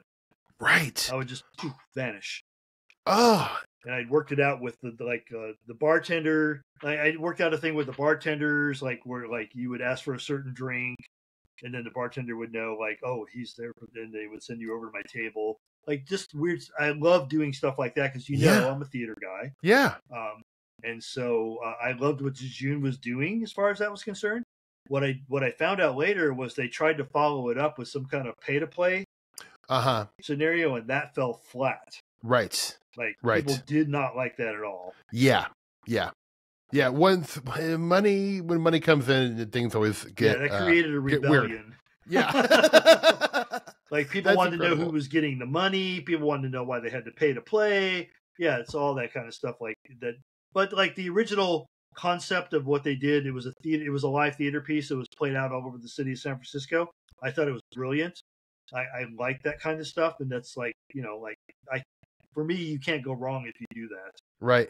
It's like real people making real connection, showing up and watching people play roles. Right. Perfect. I think it's a beautiful thing. I mean, Joseph, whatever you do in the future, I mean, like, I am going to be there for, but like, I will say this, it's a privilege to meet somebody who has actually literally created an art medium, because I feel like most people are going to go their whole lives and never meet a person who actually created an art medium. So I didn't know that's what I was doing, but I did. But you did. I mean, but that's probably the best way, because I think if you had to go like, you know what I'm going to do? I'm going to create this art medium that's going to blow everyone away. I feel like your, desire to be the first might have been, conflicted with you actually doing it. Like you were doing it with, I go back to passion. Like you had a passion and you wanted to put it out there, and like you were understanding this new medium that no one was really paying attention to, and you found a new way to tell stories, and I was just stuffing myself with all these references and influences, and then like eventually it like regurgitated as this other thing, which is what an artist does. Right. You go to school, and then when you've gone to school long enough, then you put your work out there. Or even like not even going to school. Like a long time ago, I was used to paint large acrylic and oil paintings, and I would just literally go to the Art Institute of Chicago and just spend the whole day walking around and looking at the paintings really close, and then looking from sideways where I could see the light and I could see how the brush strokes had hit the canvas, and like and that was school for me. It's like, how did they do that? Right. You know, or I'd look at a Dolly painting and like there was no brush strokes. I'm like, how the fuck? Right. It looks like he poured the paint on. I'm like, how did he do that? It just came out that way. Yeah, it just came out that way. It was amazing. I'm like, there's no texture, no strokes, dude. How did you do that? Oh man. Well, hey, you know, before I am so sorry I took up too much. I was not paying attention. I was lost in the conversation. I've been having fun. Me too. This has been like such a treat. But is there anything you would like to plug, or you know, I'm going to have every link where people can find you. But if there's links you would like to, well, if you go to my website, right at the top, above the fold, as we used to say in the print days, there is a link to the 3 things that I'm kind of like, you know, like pushing right now, or at least promoting, which is the Audible original, which came out called "This Is Not a Game." Highly recommend. You sent that to me a couple weeks ago, and it's fucking fabulous. He did it. They did. He did a great job. He really did, happy. man. I'm really happy. Yeah. And then also there's a link to Angshat the Beginning. So that's up there, and love that too. The Liminal Cycle, which is the trilogy that I just did last year, the year before I finished. So that's the newest stuff. And then in process right now, in production, is something called Angshat Complete, Compleat, a little homage to my pagan background. Hell yeah. And that's coming out the 1st of next year. Oh, and that's kind of a history of like how I went crazy and created Angshat. I mean, that's going to be so interesting. I can't wait. That's going to be amazing. Yeah. Well, maybe you'll be would stop by the old High Strangeness studio. Yeah, we can talk about that when that comes out. Yeah, if not before, I'll be bothering you. Make the rounds next year when that's finished. Absolutely. Brother, this has been so much fun. Again, true honor. Like, I mean, you know, not to embarrass you, but I truly have been inspired by your work and your mind, and like you know, when you said like you're my people, and like when my people put art into the world. Because it's really rare. Like we're not allowed to put art in the world very much. But when we can, it's always so exciting. But you know why you don't see so much of it? Why? It's because we're not craftsmen. Yeah, we don't get up and crank turn the That's crank exactly and, right. Crank it out. Yeah. Because like as a writer, you know, like people like Stephen King will say, you get up every day and you write whether you're going to keep it or not. Right. And I went by that for a while, and I was like, but I'm not keeping any of this shit. Yeah. I'm just journaling. I'm just journaling, and I do that anyway. So like, no, it's like I'm going to write when I'm inspired. Yeah. And that's the only time I'm going to do it when I'm going to write for like, you know, like public consumption. It's going to be something that's been received. Yes. And so that's why we don't put work out every day. Like when we do something, it's a labor. Yeah. Literally like birthing a baby, and like you take lots of time with it, as much time as it wants to have, and you let it develop in its own time and its own space, and then you put it out. Right. And you might not put anything out again for years. Yep. You know. Yeah, but that's okay. That's okay. That's okay because you're putting out what wants to come out. Yeah, it's quality, not quantity. I mean, like you know, that's not the most economically viable way to be an artist, but like that's what my heroes have always done. Like if you're a hack, and I don't mean that like in a bad way. It's like you know, like I'm a little bit in awe of somebody like Stephen King who can crank a book out a week. Absolutely. They're not always good, but like at least he's doing it. But I that's not who I am. I can't do that. I can't live with myself if I do that. Right. Like I'm not going to put it out just to put something out. I'm not trying to fill spaces. Yeah. Look, I mean, like a guy like Thomas Pynchon would like, you know, go 15 years without between books. Exactly. That's but they're all quality, you know. That's my role model. Somebody like Pynchon who just disappears and you don't see him again for 15 years. Then all of a sudden he comes back. Oh, here's the book. Yeah, and he himself is a mystery, and you know that's enticing too. So he used to live close to the Santa Cruz area. He lived. He had a place. Really? In, I want to say Aptos. Yeah, I think that's where it was. He had a place just south of Santa Cruz. That people I knew that knew him were always saying, like, he's got a condo over there. He's got a condo over there. Oh my God, amazing. Over there? Yeah, I've been over there. I'm like, fuck you. Take me over there. He's like, yeah, you can't just take somebody over there. You have to be invited. No, like, yeah. Yeah. He's the so very I never got definition. invited. Right. Well, you were invited to I mean, like you've met a lot of people. I wouldn't complain. Yeah. I don't feel like I missed anything, but like I would have liked to meet him and have that conversation with him at least once. Right. You know, right. In the room. Me too. Me too. Like it would have been amazing. Because of Bob Wilson, like I had donuts with him and George Carlin one night. Yeah. Really? Yeah. Yeah. Oh, George Carlin's a hero to me. It was amazing. I love him so much. It was amazing. Oh my God. I was in awe. Have you I highly recommend, I mean, for my listeners, watch any one of his specials now, and they're more relevant almost than they were back then. Yeah. It's like everything you were saying is like coming to pass now. You're like, oh my God, this guy's like a prophet. Yeah, so I think it's, there's a Robert Anton Wilson biography coming out that was written by Gabriel Kennedy. I just read it. I just wrote a cover, a pull quote for the jacket. Right. It's really good. Oh, I can't wait. Very comprehensive. There is no Robert Anton Wilson biography except for this one. No. Yeah, Eric Davis's High Weirdness book. It's like a Bob Wilson part, but it's not a biography. It's like him and McKenna and Leary, I think. Yeah, exactly. And so this is all about like Wilson, like things I didn't even know about him. Like Gabriel did a great job, and I read. Whatever he had this story about this, but Bob did this to me. He asked me to drive him somewhere. And he didn't tell me where we were going. Right. And we arrived at the amphitheater in San Rafael, and we go backstage, and it's George fucking Carlin. Oh my God. And we're there, like as his guest. Oh. And then afterwards, we went out and got donuts together at Zim's. And then I drove Bob home back to Santa Cruz, and I'm like, why didn't you tell me that you were going to do? He's like, I wanted to see the surprise on your face. I'm like, you win, dude. You win. You win. You got me. You got me. Like George Carlin, like sitting there having donuts with me. Yes, yes, yes. Man, like I said, the Forrest Gump of high weirdness, man. Only because I knew the right people at the right time, I think. Well, because you had good taste. Yeah, absolutely. Yeah, you had to co-create this, but man, I cannot thank you enough for your time. I'm so sorry I took up so much of it, but people are going to love this. Don't be sorry. I had a lot of fun. Okay, me too. Folks, thank you so much. My guest has been Jospeh Matheny. You will find links to all his wonderful stuff in the show notes. Thank you so much for listening, and we'll talk to you soon. Peace.